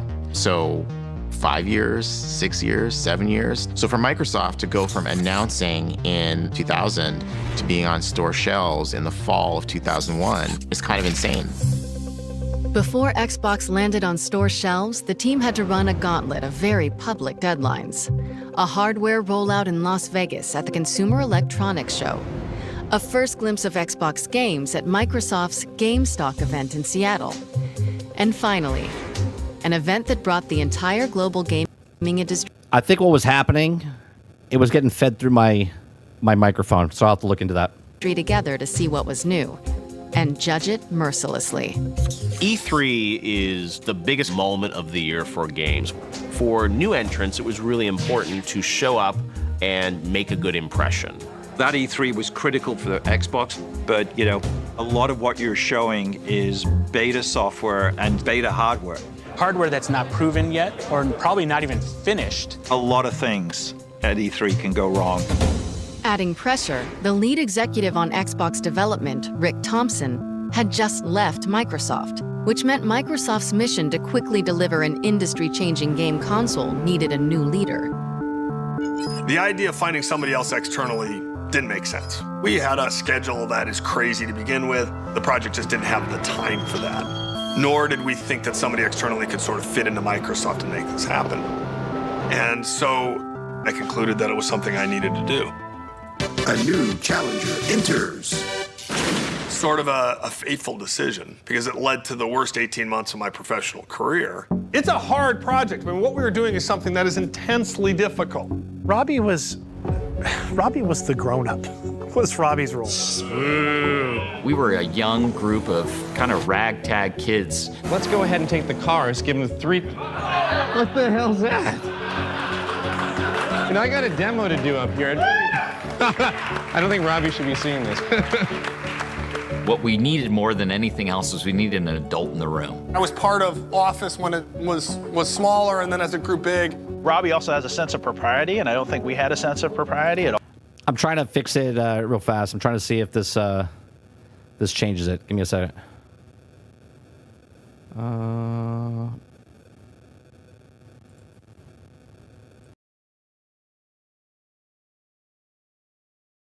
Okay.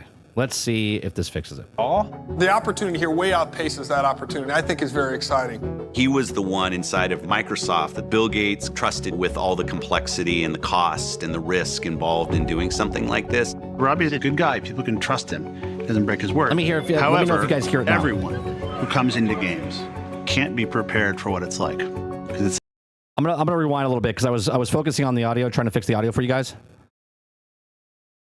That somebody externally could sort of fit into Microsoft and make this happen. And so I concluded that it was something I needed to do. A new challenger enters. Sort of a fateful decision, because it led to the worst 18 months of my professional career. It's a hard project. I mean, what we were doing is something that is intensely difficult. Robbie was the grown-up. What's Robbie's role? We were a young group of kind of... I don't see any noise on my side now, so... Ragtag kids. Let's go ahead and take the cars, give them 3... What the hell's that? I got a demo to do up here. I don't think Robbie should be seeing this. What we needed more than anything else was we needed an adult in the room. I was part of Office when it was smaller, and then as it grew big. Robbie also has a sense of propriety, and I don't think we had a sense of propriety at all. The opportunity here way outpaces that opportunity. I think is very exciting. He was the one inside of Microsoft that Bill Gates...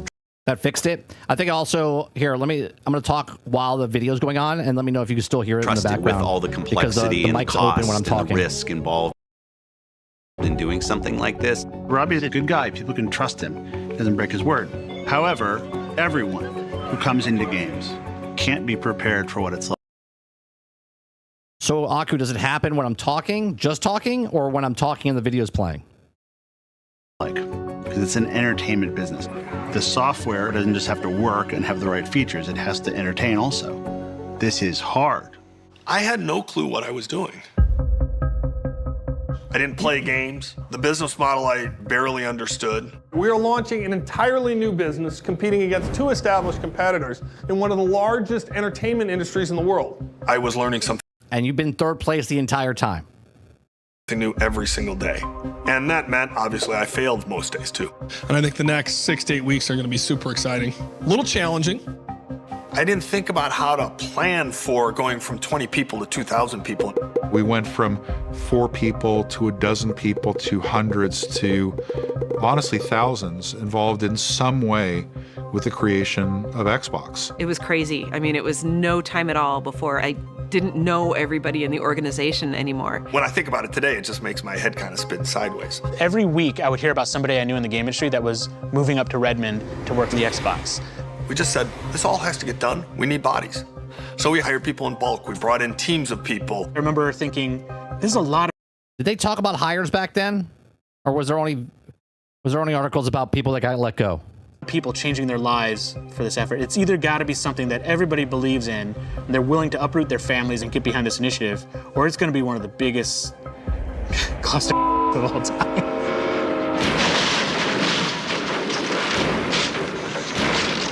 It became clear that we needed our own place because we were just going to bust at the seams. So Microsoft has this beautiful campus and all these beautiful buildings and everyone works together. We were not part of that. We went to this campus called Millennium, which was still in Redmond, but pretty far away from Microsoft. Part of that was... They're like, you need to get the fuck out of here. We're going to put you somewhere else. I mean, I guess it's better than the garage. We needed space, but part of it is like, we need a few miles away from main campus to get some breathing room to do something different. We were deliberately a renegade team. They were rebels inside of the Microsoft empire. We were kids in our early 20s. I love how the people internally in Microsoft refer to Microsoft as the empire. But yet when we do it, we're toxic. Who loved video games and could not believe that Microsoft had given us jobs to go create them, and we were all kind of growing up together. The thing about games is it's Hollywood for nerds. You have your star directors, you have your Ferrari driving rendering engineers. Congratulations. And after a full day of working on making games, we would get together and play games. And there was a little bit of a weird culture of... Oh, see? There's more toxic for you. Right? When we say we want people that make games to play games, we're toxic. But when gamers that are developers say that they play games after they're done making games, that's okay. That's okay. Not leaving, which I think was maybe not the healthiest. Maybe like a college dorm room kind of vibe. Your social circle was Xbox. Your family was kind of... I'm sorry. Are they just describing what work is? If I work at a restaurant, I would hang out with the people that I work at the restaurant with. If I worked at an amusement park, I would hang out with the people that I worked at the amusement park with. If I worked at wherever, you would hang out with the people that you work with. Why? Because you have things in common with them. I don't know. It's crazy. It's crazy. They're not describing something that's different than anybody else. Xbox. But we all had a common purpose, a passion around games. Being able to do something very different and revolutionary was where you were getting our energy from. Because we were still young, we had moments where we were like, wait a minute, like, am I the best person to be doing this? It was definitely a whole bunch of kids making decisions above their pay grade. You had a bunch of passionate people who weren't necessarily 100% the most qualified people to be doing the jobs, running as fast as they can to make this. Wait, did she say qualified or not qualified? Their pay grade. You had a bunch of passionate people who weren't necessarily 100% the most qualified people to be doing Microsoft hasn't changed. The jobs, running as fast as they can to make this thing happen. We were young and we were naive. You know, I always call it the best funded startup ever. Me, in my 20s, you know, I had millions of dollars of budget, and there wasn't really any oversight. It was a little bit of the wild. I mean... No, that weren't qualified. West. You know, I had to negotiate all the components that went in, hard drives, power supplies, the circuit board. Here I am, this kid, negotiating these deals that are hundreds of millions of dollars. There were definitely some terrible decisions being made, but still are. Nothing's changed. On the other hand, that level of freedom, you know, made Xbox happen. What resulted was sort of a weird combination of craziness and genius.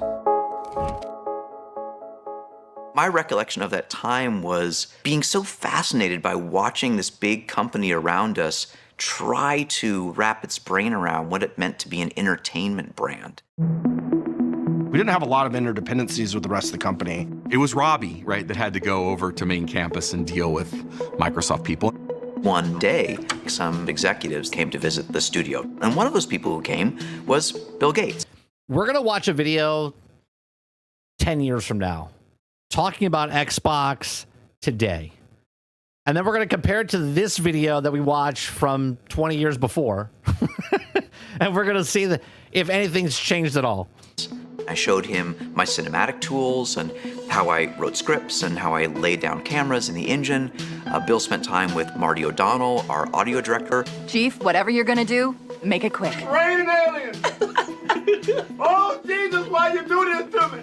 The hopes of all the Covenant rest on your shoulders, Chieftain. He spent time actually watching Marty play some of the themes from Halo. Dietat. Diapa.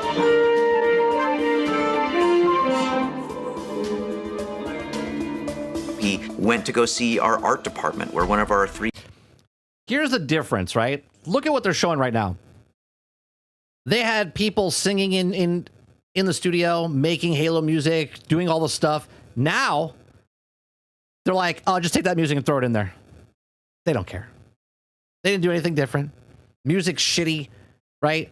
Same music, but shittier now because they put it in the background and put on like 2. The artist was sculpting a character in clay, making a maquette. And at the end of the Bill visit, we got in a conference room, the leads of the studio, and there was a pause.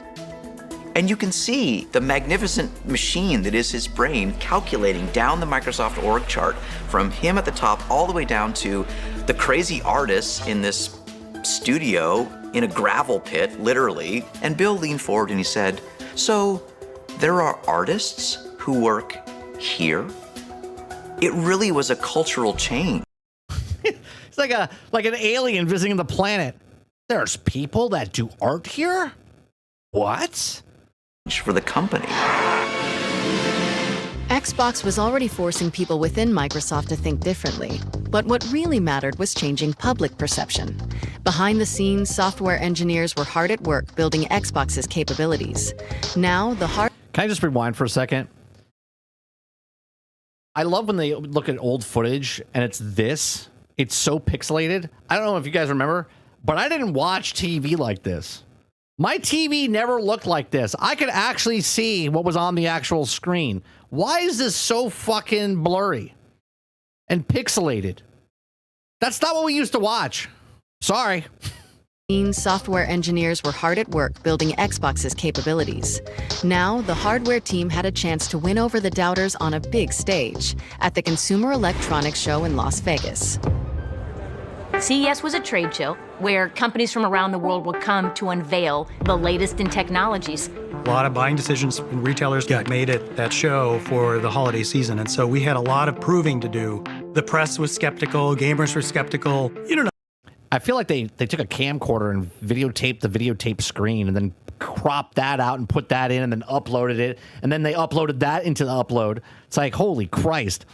How to do this stuff. You've never done this before. Good luck. The gaming industry is not a believer. While Microsoft works on the insides of the new Xbox, it focuses an equal amount of attention on the outside. I was the creative director of Xbox. Horace Luke is the man. Horace Luke is the man. What Horace had to do was take the thing that we had produced in hardware and then figure out some wrapping around it. First time we ever showed him, like, hey, you're gonna need to put this board that we're about to manufacture for, you know, millions of consoles into something that looks good. He's like, what the f? My office was where everybody brought their ideas, from the technology team to the design team to the management team. At the time that we were building the original Xbox, there were no other consoles with a hard drive or an Ethernet port. So how? Think about that for a second. No other console before this had a hard drive and an Ethernet port. How do we put something around this that vents heat, that survives a drop test, and looks cool? You have to fit all of this, of course, into a box that's not going to be giant sitting in your living room. It was a constant battle between the different groups. I went through thousands of different sketches, trying to jam it and shrink it in every way possible into a box. I remember him saying, like, well, maybe we just got to slim it down. Like, you know, we'll just dress it in black. Everything was very aggressive looking. The console itself was large. It was bulging on the top. It looked like the engine cowling on a Dodge Hemi. It was the physical embodiment of power. Like, no other console has ever been designed like this. It was quite a miracle. I recently stayed at an Airbnb. I guess this was like, was it last year? I guess it's over a year ago. We stayed at an Airbnb last summer. And they had in their basement an old Xbox, and my son was like, "What is that?" Fit everything in that box. Because I don't have my old Xbox. I traded in my Xbox for a 360 because it was backwards compatible. You could play all the games on the 360 and this one. Looking back today, you say the thing is huge, but in comparison to the PC It's the only console I've ever traded in. of the 90s, it was tiny. It is a small miracle that we actually were able to pull this off. And it looked awesome. The 2001 Consumer Electronics Show is packed with every new gadget. Like, that is what we looked at, right? I understand about compression and stuff like that. That video, they couldn't grab another video that wasn't compressed to shit to show us G4 TV. Come on. And Gizmo about to hit stores. CES 2001 in Las Vegas, in the convention center hall. Bill Gates was there. CES will actually give us a better idea of just where Microsoft is going to fit into the gaming market. For the very first time, Microsoft was going to get to show off its final Xbox hardware design. Good morning. Welcome to CES. Everybody felt like we were on the verge of doing something special, historic. For the first time, let me now unveil Xbox. But when you show up as the third entrant into this space with well-established competitors, you have to break out. You have to be bold. How do you unveil a product in a way that might surprise the world and get the world to see Microsoft doing something different? Yeah, the controller was fucking gigantic. I mean, look at it. Think about how egotistical you have to be to make a controller where 2/3 of the controller is a goddamn emblem in the center. And it did nothing. It wasn't like the startup button or anything. Product in a way that might surprise the world and get the world to see Microsoft doing something differently. If you smell what The Rock is cooking. The Rock says, we decided to bring The Rock to CES. There was honestly some disbelief, like, Bill Gates. Yeah, they're both looking at each other right here. CES. There was right here honestly some disbelief, like, Bill Gates is looking at him going, "The fuck is you doing here?" And Dwayne's looking at him going, "What the fuck am I doing here?" Paycheck, baby. Paycheck. Bill Gates, The Rock, like, what's going on here? Thank you, Bill. It was really like muscle-bound Hollywood meets, gamer geek of the tech world. Just might appear that The Rock and Bill Gates don't have a heck of a lot in common. Well, The Rock's here to say that can't be farther from the truth. The Xbox is everything The Rock is. Cutting edge, powerful, exhilarating. And they were funny together. Like, it actually worked. And they looked like they were best friends. I mean, The Rock doesn't impress easily, Bill, you know that, but I'm pretty damn impressed with what we're seeing here today. And considering that this Xbox at this moment is only running on 1/5 of the system's power, it's very impressive. Rock doesn't know what the fuck he's talking about at all. He's just reading a teleprompter. We all know this, right? Bill, do you have any That's why he's got sunglasses on, because you can't see his eyes then. idea what The Rock would be like if he were only running on 1/5 of his power? Well, I would think that... It doesn't matter what you think, Bill. I'm sorry, Bill. It's just a force of habit. Rock apologized. It went well. We showed nothing, technically, but it started to build the excitement. Hey, Bo knows football, Bo knows baseball. The Rock don't know shit. We gave it 5 out of 5 stars. We Like, seriously, you couldn't pick any other footage. really like the Xbox a lot. You throw in an 8 GB hard drive, a 10100 Ethernet adapter, and you basically have the most powerful system on the block. The Xbox is really slick. With excitement building around the console, Microsoft was under tremendous pressure to build a portfolio of hit games before the Xbox launch. By the time they had announced that they wanted to do Xbox to the time when we needed to launch was an incredibly short period of time. We didn't really have the luxury of saying, start building. So let me get this straight before I even go more into this. Very short period of time, they made Halo. But yet, there's games now that take 5, 6, 7, 8, 10, 12 years. And they still broke. They threw a game together and put it out there as one of the best selling games of all time. And that now they take 10 years to make a video game and it comes out and it's a flop. A game from ground up, that was almost impossible. What we were looking for were games that were partially in development, ports already in development. We went out and started to look for developers all over the world. A barnstorming tour across North America, Europe, and ultimately Japan to create some sort of excitement around the console and convince game developers in particular that we could be successful. All right, boys, let's roll. One day we presented a new idea from a small game publisher that had come to us and said, hey, we want to dust off one of the 2D games that we had done for PC. We're going to really invest in it. We think it's going to be really exciting. And these newly important... Please tell me they turned down Grand Theft Auto. Please tell me they turned down Grand Theft Auto. executives in Xbox who would review all the pitches from publishers and developers. They said, I don't think that game is going to be able to make the transition from 2D to 3D.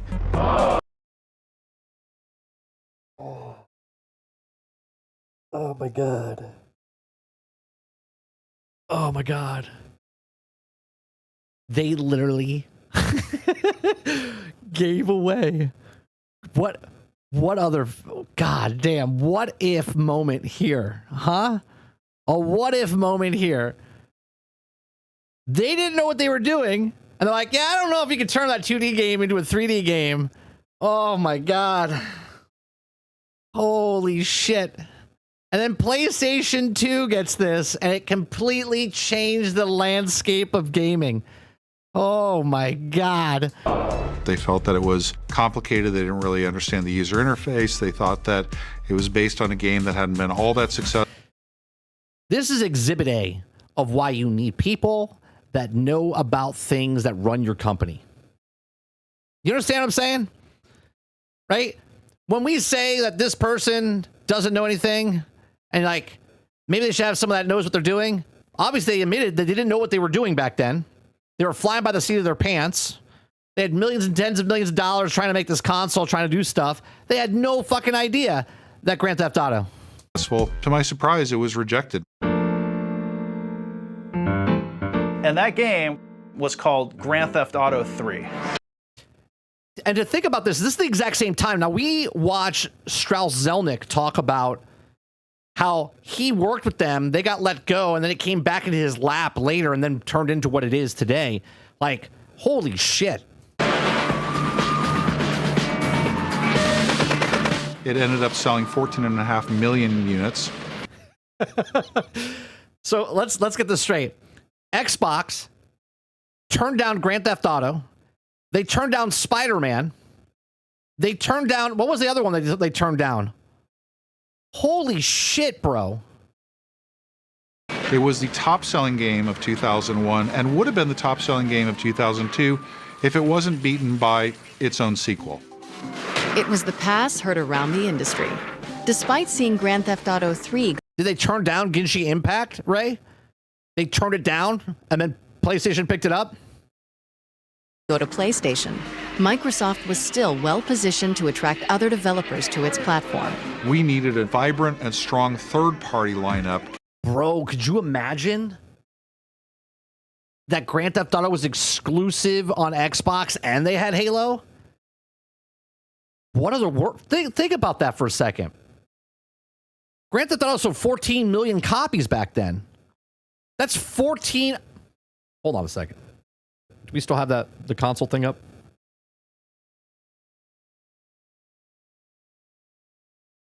Xbox would have sold an additional 14 million units then. So you had 38 million. 38 million. What did PlayStation... Well, PlayStation 2... 160 million. Okay? Now, obviously, they sold more than 14 million after the pass, but people bought the PlayStation 2 because of Grand Theft Auto. Right? Think of the world we would... Like, the world would be completely different if Xbox made these fucking deals. Wow, bro. Wow. Of games that customers would love. And we wanted the industry to look at us as something that was going to be worthy of development. We wanted to have the very best games. On March 13, 2001, Microsoft put their commitment to developers on public display at their GameStop event in Seattle. Thanks and welcome to GameStalk 2001. What you're seeing is a sneak peek at what's to come on Xbox. We're going to start off with a game whose vision was really just too big to fit in the PS2, so we brought it over to the Xbox.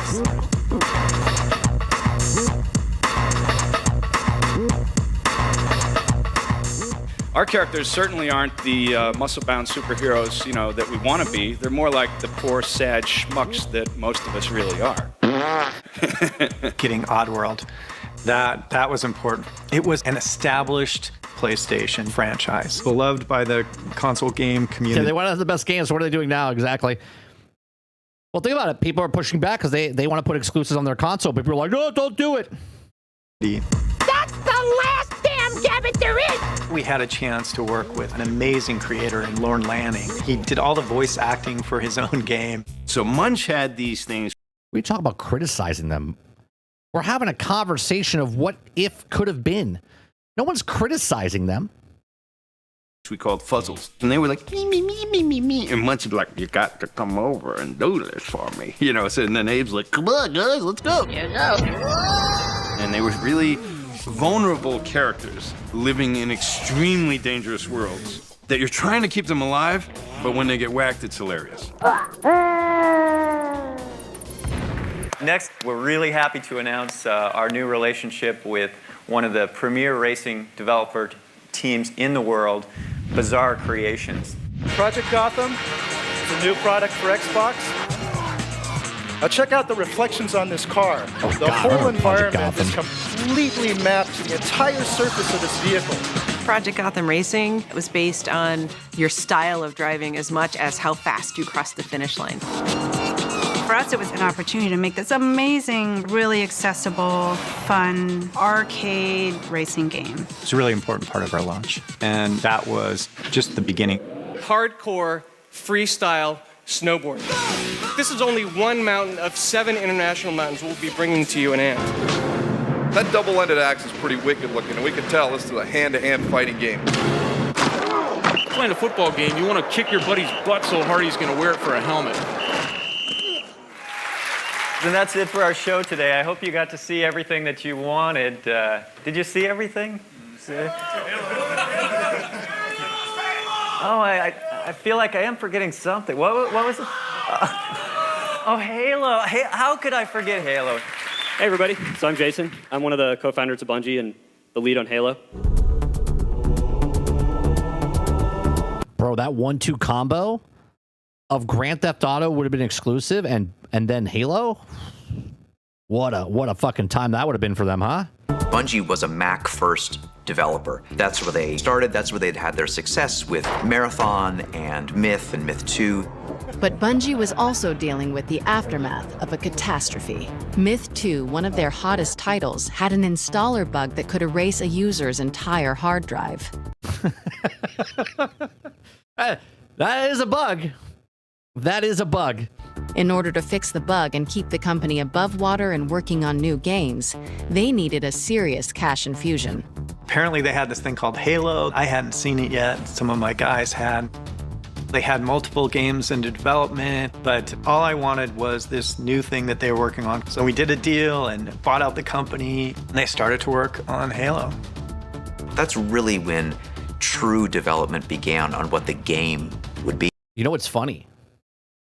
The funny part is they said that they couldn't take a 2D game and turn it into a 3D game for Grand Theft Auto, but Halo Wars was the first thing that they actually had, and they turned the Halo Wars into what Halo is.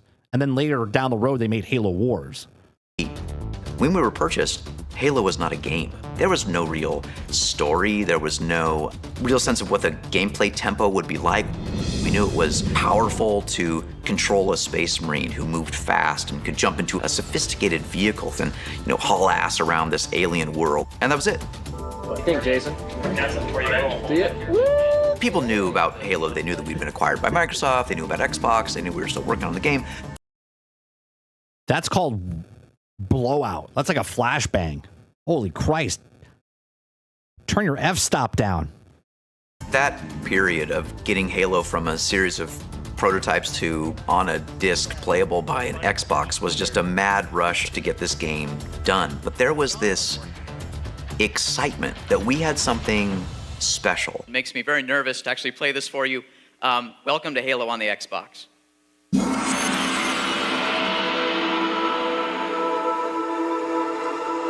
We started off that demo showing you flying to the land in a Covenant ship, running around the environment, getting in a Third person, vehicle, doing all those building block Halo things. But we had our test environment, what we called a B30, the island map in the middle of the water with Halo in the background.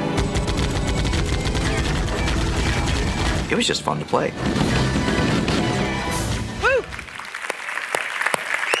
GameStock was that real first coming out party for us, and it was just that moment where I think the whole organization began to wake up to, oh, there's something really special here. Thank you, that's it. Good night. Xbox had made a high-risk bet on Halo. At the time, first-person shooters were considered PC games. The only right way to play was with a keyboard and mouse.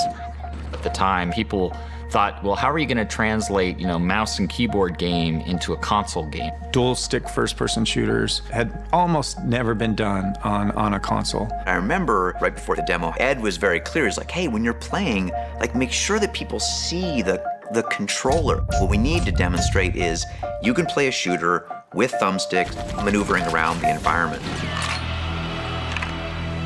You can go back and you can look. Adamant blog posts that shooter games. I have a question. You can go back and you can look. Look, December 3rd, 2001 controller will suck for sure. Adamant blog post. Mice first thumbs. That serious lag from controller. Bro, do you even scroll? Do you see? Everyone thinks that toxicity just started because of social media, because of Twitter, right? Because of, Reddit. No, this is how it's been since the beginning of time when you could send a message to somebody, okay? This is how it was. People gave their opinions. They gave constructive criticism or just criticism. Like Doom would never work with a game controller. Can people actually play a first-person shooter on a controller like this? Is the audience going to accept it? While gamers wrestled with the idea of a first-person shooter on a console, critics also keyed in on a not-so-tiny issue. I don't like the controller. Unfortunately, it's big. I think it's too big. The Duke, they call it. The Duke wasn't a small controller. It didn't feel cheap. I felt like you could kill somebody with it. You had to have gorilla hands to work with this thing. It was the industry's biggest game controller. The Duke controller was like a newborn baby. I mean, the thing is like 9 pounds, 3 ounces. We already talked about this upload. They don't amplify anything. The only people that amplify stuff is yourself. You yourself, by clicking on negativity or not, is what amplifies it. They're not pushing more negativity towards you. You're pushing more negativity or positivity towards yourself in the algorithm. I had to kind of hug it. As an adult with big hands, you can hold. I don't have any negative stuff in my feed. Like zero. Because I don't click on it. I don't read it. I don't watch it. And if I do watch a negative video or a grifter on YouTube, because I watch the video just to watch it, I'll delete it out of my history. That way I don't keep getting fed that type of stuff. A bit farther back, and it's really comfortable and cool. It was done bass-ackward, as most things were on the original Xbox. To get to that design, we kind of used the human factors ergonomic approach. For those of us with smaller hands, we all thought, oh my God, did all these guys just sit in a room and go, oh yeah, this is gonna be great. It was like, oh, yeah, this is totally not gonna work for us. And it was like, okay. And that's the reason girls don't play video games. The Duke single-handedly stopped women from playing video games because of small hands. This is a problem. Perhaps we didn't take into account a full range of hand sizes. There's no way we could ship Duke in Japan. People couldn't use it there. There was almost a plea, Carlson, you've got to find a way to make this smaller, please. We knew it wasn't the right thing, but we didn't have enough time. E3 was coming up, and so we had to go with what we had. On May 17, 2001, global gaming's biggest event, E3, kicked off in Los Angeles. The E3 is clearly the Super Bowl, the Olympics, the World Cup all rolled into one for the video game industry. For Team Xbox, it was the most important public test for their new console before a looming November launch date. We're trying to make an impression at E3, and we don't know what hardware we're going to be able to show. And are we going to try to show a lot or a little? Should we show games at all? We were heads down, focused on having all of our games prepped for E3, and it nearly killed us. It's Broadway, it's opening. Who are the controller design idea? People that didn't know what they were doing. They were under a time crunch, and they had to make something in front for them. This is part 3. We've been watching it. Night, you're going to read the reviews the next morning, and you're either hot or you're a flop. I was pretty eager to get to E3 and get hands-on with the Xbox. But your first time making hardware is painful. And what you demo and what ends up in the store shelves are often very different things. And so I was really skeptical that this Xbox is going to be ready. It's a pleasure for me to be the first to welcome you to Los Angeles for what I'm sure is going to be quite an exciting week. So it's 8 a.m. in the morning. The hardware team is like literally using duct tape to get the box done. Sony had their event the night before and a party afterwards. This was going to be our coming out party, and we now have a hungover media group at 8 o'clock in the morning coming to see Xbox. That is not where you want to be. We've made Xbox a reality. And you can see here, if I slide this down, Xbox itself. Now live and ready to go. I walk out on stage and I do my first line. And in fact, if I press this little button here on the front, and then I hit the magic button that's supposed to start the Xbox. You'll see Xbox will actually start up. You'll see it doesn't do anything. It's just a box. Yep. We can bring that video up. We can bring that video up. And he's dying. He's like, someone throw me a lifeline. Nothing happens. Nothing happened. Well, if we could bring the video up, Xbox would be live and starting and running. I didn't know what to do, so I just went on. So it's with great confidence that on November the 8th, it will turn on.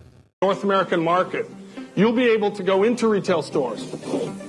In less than a year's time, you're going to release this thing into the wild, and people are going to be able to play it, and you're going to love it. And it doesn't turn on. It was a devastating moment. As the hardware planner, what a time we live in today, where now people pre-order stuff without seeing anything happening at all. If a game works, if a system turns on, back then, everyone's like, oh, it's not even turning on. Now people buy stuff before they even know anything about it. Pretty crazy times we live in. My heart just sank. And you'll be able to get a box just like this with Xbox in it. It was a disaster. A legendary sort of press conference snafu. Which is more disastrous? Xbox not turning on, or telling that DRM is gone? Which one was worse for Xbox? The Xbox not turning on, or saying that you're not going to own any of your stuff? We had to convince the press very quickly that we had a box that worked, and we needed to get their hands on these games as quickly as we possibly could so we could wash away that moment that we had on stage. We're very excited about that. But the disasters kept rolling. It just seems that Microsoft just hasn't learned.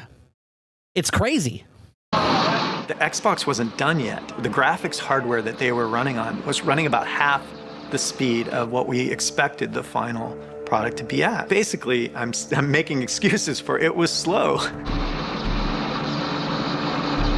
Microsoft had never had a meaningful presence at E3 before. The booth was packed. We decided to show Halo because we feel like we...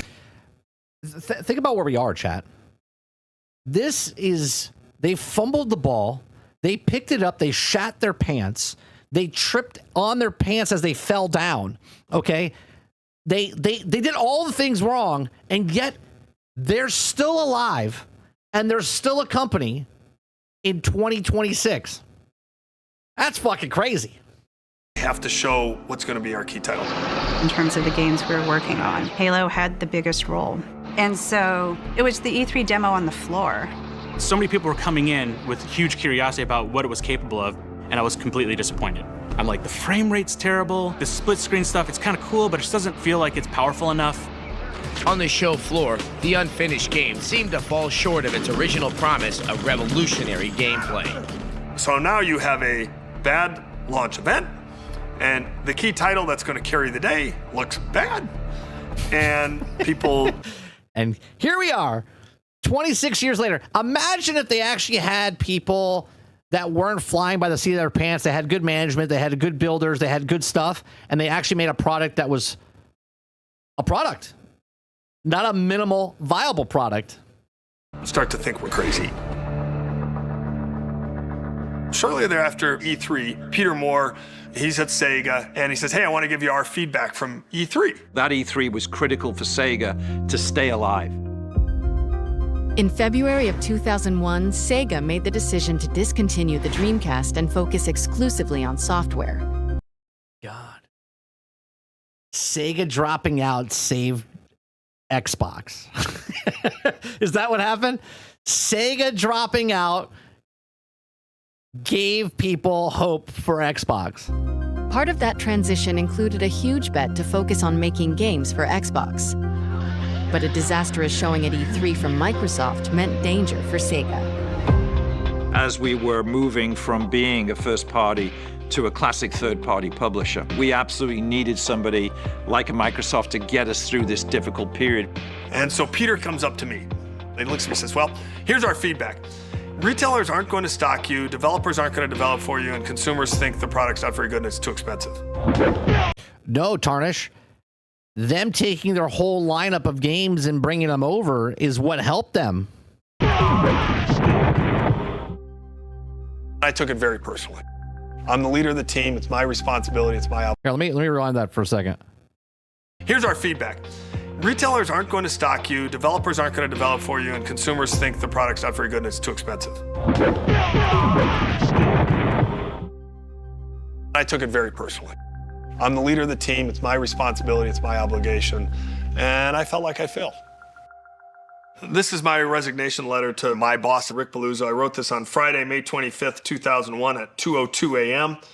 It starts off, my status in Xbox, importance high. This is not going to be an easy email to write, and frankly, I've postponed doing it several times. The short summary is that my direct involvement in Xbox needs to end, and sooner than either of us would like. I have mad respect for this man. He said, I did a shitty product. I didn't do my job. I'm resigning. I don't know if he did. I don't know the story. We're watching it right now. I think this is both in my best interest and the best interest of Microsoft. But Bill Gates and Microsoft CEO Steve Ballmer did not accept Robbie's resignation. There you go. But at least the man took responsibility and said, I failed doing my job. And they both said, we don't care. You can continue doing what you're doing. Resignation. They just encouraged me to get it done and said, you've done a great job. Keep at it. Do you know why? Because no one else could do it. They're like, well, we don't have anybody else that could take your job, so you're safe. With you. I mean, there wasn't much more they could say. Right? There's no advice they could give me. They were too far away to say, hey, go do this. The only person who could figure that out was me. That's exactly. I never told anybody on the team. Rick and Steve and Bill. They're the only people that ever knew. That gives you the sense how personally challenging it was for a person who hates losing. Electronic Arts, it's one of the biggest game makers in the world, and its CEO, Larry Probst, was quoted in the Financial Times as saying this, that Microsoft has a lot to do over the next few months. They are on a death march now. I don't think anybody... That sounds like grifters. That sounds very toxic back then, huh, guys? Man, it's like nothing's changed. There was the Xbox tax before the Xbox tax. But he had an easy ride to launch. All we're thinking about is getting the device done so that we can make launch date. If you didn't have console units on retail shelves for a holiday, you missed a year. That holiday was vital. There were A lot of late nights. We were trying to engineer and... Is that called crunch?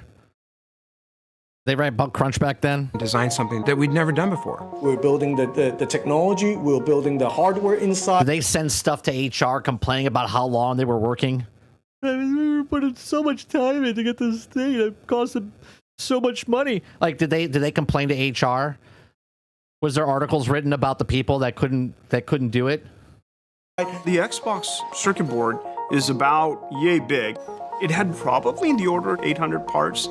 Parts of the Xbox were coming from all over the world. Like Hungary and Mexico. You know, there were people who went and lived in China in a hotel room for weeks on end. We would be flying back and forth with hard drives to get stuff back to test. Microsoft had never shipped a console before. It turns out there's a lot of regulation everywhere in the world. You had to be certified by the right agency and approved. Their approval took longer than we expected. Parts wound up getting delayed from suppliers. It was every day, come into the office, see a fire, try to put the fire out. That literally sounds obviously normal if you guys work in any kind of industry whatsoever. Okay, there's always problems. Nothing goes as planned, and you always have to call an audible or change stuff, right? Working late hours, got to fly thing. Like, you know what I mean? Like, all of this shit happens in every business, no matter what business you're in. We were tracking the hardware, tracking the components, tracking our launch dates at such an accelerated pace. It was chaotic. Chaos, total chaos. People themselves were doing Herculean things. We would sleep at the office. This was all... Oh, no. This sounds so toxic. This sounds unworkable. Man, I can't believe they didn't strike. Can you believe it, chat? Someone's coming in right now and being like, is he being serious? I'm not being serious at all. I just love hearing all the stuff that happens in today's age and what these guys are going through. So I'll be like, well, it doesn't mean it's right or wrong. You do what you have to do. You want a job? Get the job done. Happening in real time. It had just never been done before. Xbox was the toughest job I will ever have, or have ever had. I will never do it again. I would love to interview him now and see what he's doing. Every day was a challenge, both sort of technically and professionally, but also personally. You know, you were lucky if you had a personal relationship that survived launch. Mine did not. It's kind of like you're on this horse that's bucking and you're thinking, okay, is this ever going to stop or will this be the end of me? 8 to 12 weeks before launch. We're coming in way hotter than anyone expected to. We doubted whether the hardware was going to be done in time. Yeah, remember the Red Ring of Death, Tarnish? That's worse than what they're talking about here. We're not sure any of the games are going to be done in time. The ship is still on fire, the plane hasn't landed, all the metaphors for crashes you can think of. But in the end, that team believed. There's no second try at the Xbox. So this was a Hail Mary culture. And if we were able to succeed, it was going to be absolutely epic. It's a touchdown. November 15th, 2001. Xbox was released in Times Square.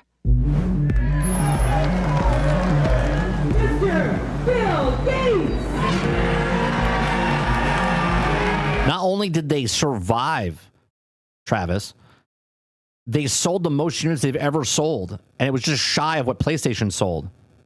We painted Times Square green. Everywhere you looked, you saw the Xbox green logo. Xbox was up on all these big billboards. One of those moments in your life you're never going to forget. Here we are, a huge line of gamers down. That doesn't happen now. We're like, oh, I pre-ordered it. I pre-ordered it on Amazon. It's coming at my door. The street, waiting to buy this Xbox. 20 years old, first time going to the city alone. I get on a bus and I show up in Times Square. I go straight to the new Toys R Us and I'm looking for the line. I'm prepared to stay there all day. We worked with the city to open up the WWF restaurant across the street from Toys R Us Times Square. And that's where all the gamers came first. They have Xbox consoles set up everywhere. It pretty much just allowed all the gamers to hang out and play and test out all these games. Bill wanted to be on site. He wanted to help hand over the first console. Ready! Bill Gates is down at a gaming system, shook my hand and said, "You ready to play?" And then we were playing Fusion Frenzy. And Bill Gates made a comment that he had actually taken 2 weeks off of work just to practice this game. He wanted to beat Must be nice. the gamers. Does anyone know what the shoot button is? A, I think. Stay? Let's check. He couldn't beat me. I absolutely took pleasure in beating Bill Gates, yes. Thank you for this. Been waiting a long time. Everybody got a tag on their wrist, and when your color was called, we brought you across the street to Toys R Us, and Bill was there to hand out the very first Xbox. Tonight's kind of a celebration. It's after a lot of hard work. So they count down. Bill Gates has it rung in on the register. Price is up there, $299.99. 5, 4, 3, 2. One hits, and he hands me the box and says, "Don't worry, I'm buying it for you." And I turn around with even more excitement and That's nice. raise my prized possession over my head. Edward Glucksman became the first gamer in the world to ever own an Xbox. It was a magical night. I'm a 20-year-old kid looking for a console. That's all I wanted to do. First time going to the city alone, I managed to get sent home in a limo. It's a celebrity. Every night. That's right. They actually did it. You know, Microsoft actually built and delivered this thing. The feeling was like, crying level of exhaustion and intense pride for the thing that we had made. There's never been a prouder moment in somebody's early career. I still have goosebumps today thinking about it. I tell people that faith is a force multiplier. That team believed. And because that team believed, Xbox got done. If that team doesn't believe and they're just there doing their jobs, we never finish. That small group of big... You could take the exact same advice right now of people working on something. If they don't want to work on it, it doesn't matter that they're working on it. They just have no passion for it, right? Regardless of the paycheck or whatever else. They have no passion for the thing they're making, then they shouldn't be making it. personalities managed not only to convince Bill Gates and the board that we wanted to get into this nascent industry, but they also managed to get an entire organization of game people created and pointed in the right direction. Get in the subway, the whole station is covered in Xbox logos. I had to sit down and started to cry, and even Kevin got emotional. It was an impossible task that we should not have been able to do. I was tremendously proud of it. But at the same time, that was the end of that special moment in time that we were all able to be part of. Yep, and then it goes to, what have you done for me lately? Oh, what did you do? I launched the first Xbox. Oh, that's cool. Let's do something else now. It was the end of an era. With the Xbox out of their hands and into living rooms around the world, Kevin Backus and Seamus Blackley left Microsoft for new adventures in the game industry. Microsoft Xbox went on sale at midnight, but when it comes to video games, it's not the system that counts, it's the games. Nobody actually really cares about the hardware. All they care about is the content. To be successful, you have to give the gamers that platform-defining title that you had to go out and buy an Xbox if you wanted to play. Halo was like this gem, like this was going to be the diamond we... Go back a sec. To what? Adventures in the game industry. Microsoft Xbox went on sale at midnight, but when it comes to video games, it's not the system that counts, it's the games. Nobody actually really cares about the hardware. Oh, yeah, they left. You know how much stress they had to be under? Right? But they do the work, and they're like, yeah, I'm fucking gone. I'm done. But that's what artists and stuff want to do. They don't want to work on the same thing over and over. This is why we talk about live service games and stuff. The people that are working on the teams don't want to work on the same thing for 10 years. They want to work on the thing, release it, and then move on to something else. All they care about is the content. To be successful, you have to give the gamers that platform-defining title that you had to go out and buy an Xbox if you wanted to play. Halo was like this gem, like this was going to be the diamond we offered up at Xbox launch. But remember, Halo showed up at E3, 6 months before the game was supposed to launch with pretty serious frame rate issues.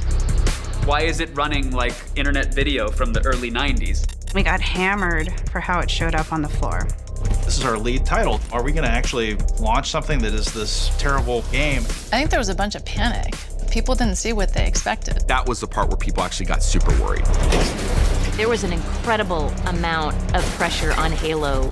If Halo wasn't a hit, then the future of Xbox really was in doubt. And that's for tomorrow.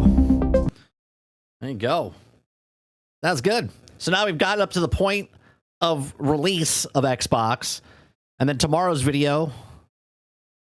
What's the next one? The next one is part 4. Cool, now what? The Xbox story, chapter 4. Yeah, I like this. These are good to watch. It's crazy to think about, right? I like that we read Jez's article talking about toxicity and all the other stuff. And then while we're watching this video, they show things from like 2001 about people giving shit to Xbox and how much pressure they're under, right? Which you look at today, and now it's called toxicity, okay? Or the gamers are just, they're just giving your thoughts and opinions on the stuff. They're like, yeah, it's going to suck. Yeah, it's not good as a mouse and keyboard. Sound familiar, doesn't it? All these years later, still the exact same. Still the exact same.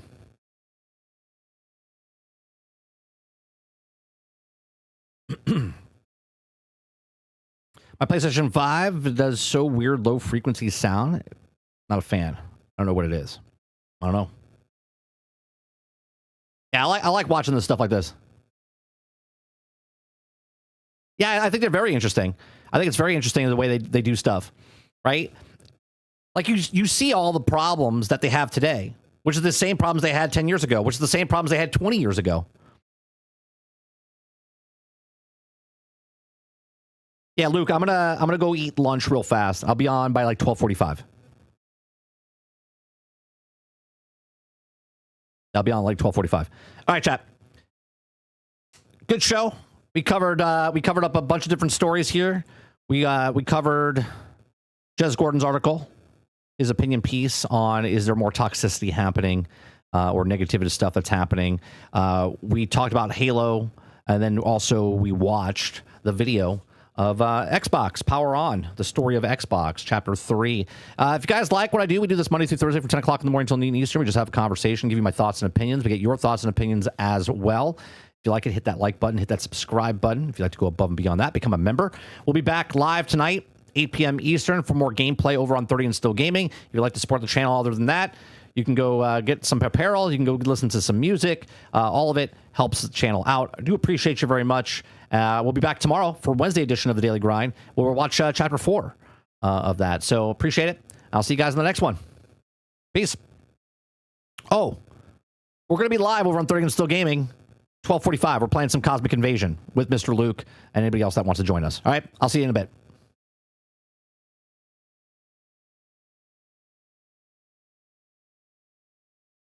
All right, y'all. Put your spreadsheets in the air. Put your Game Pass subscriptions in the air. We're going to learn a brand new dance. It's called Nutella Shuffle.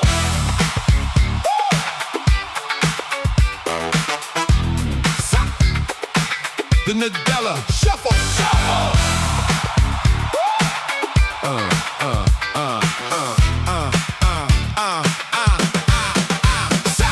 You walked into the boardroom, said I got a master plan.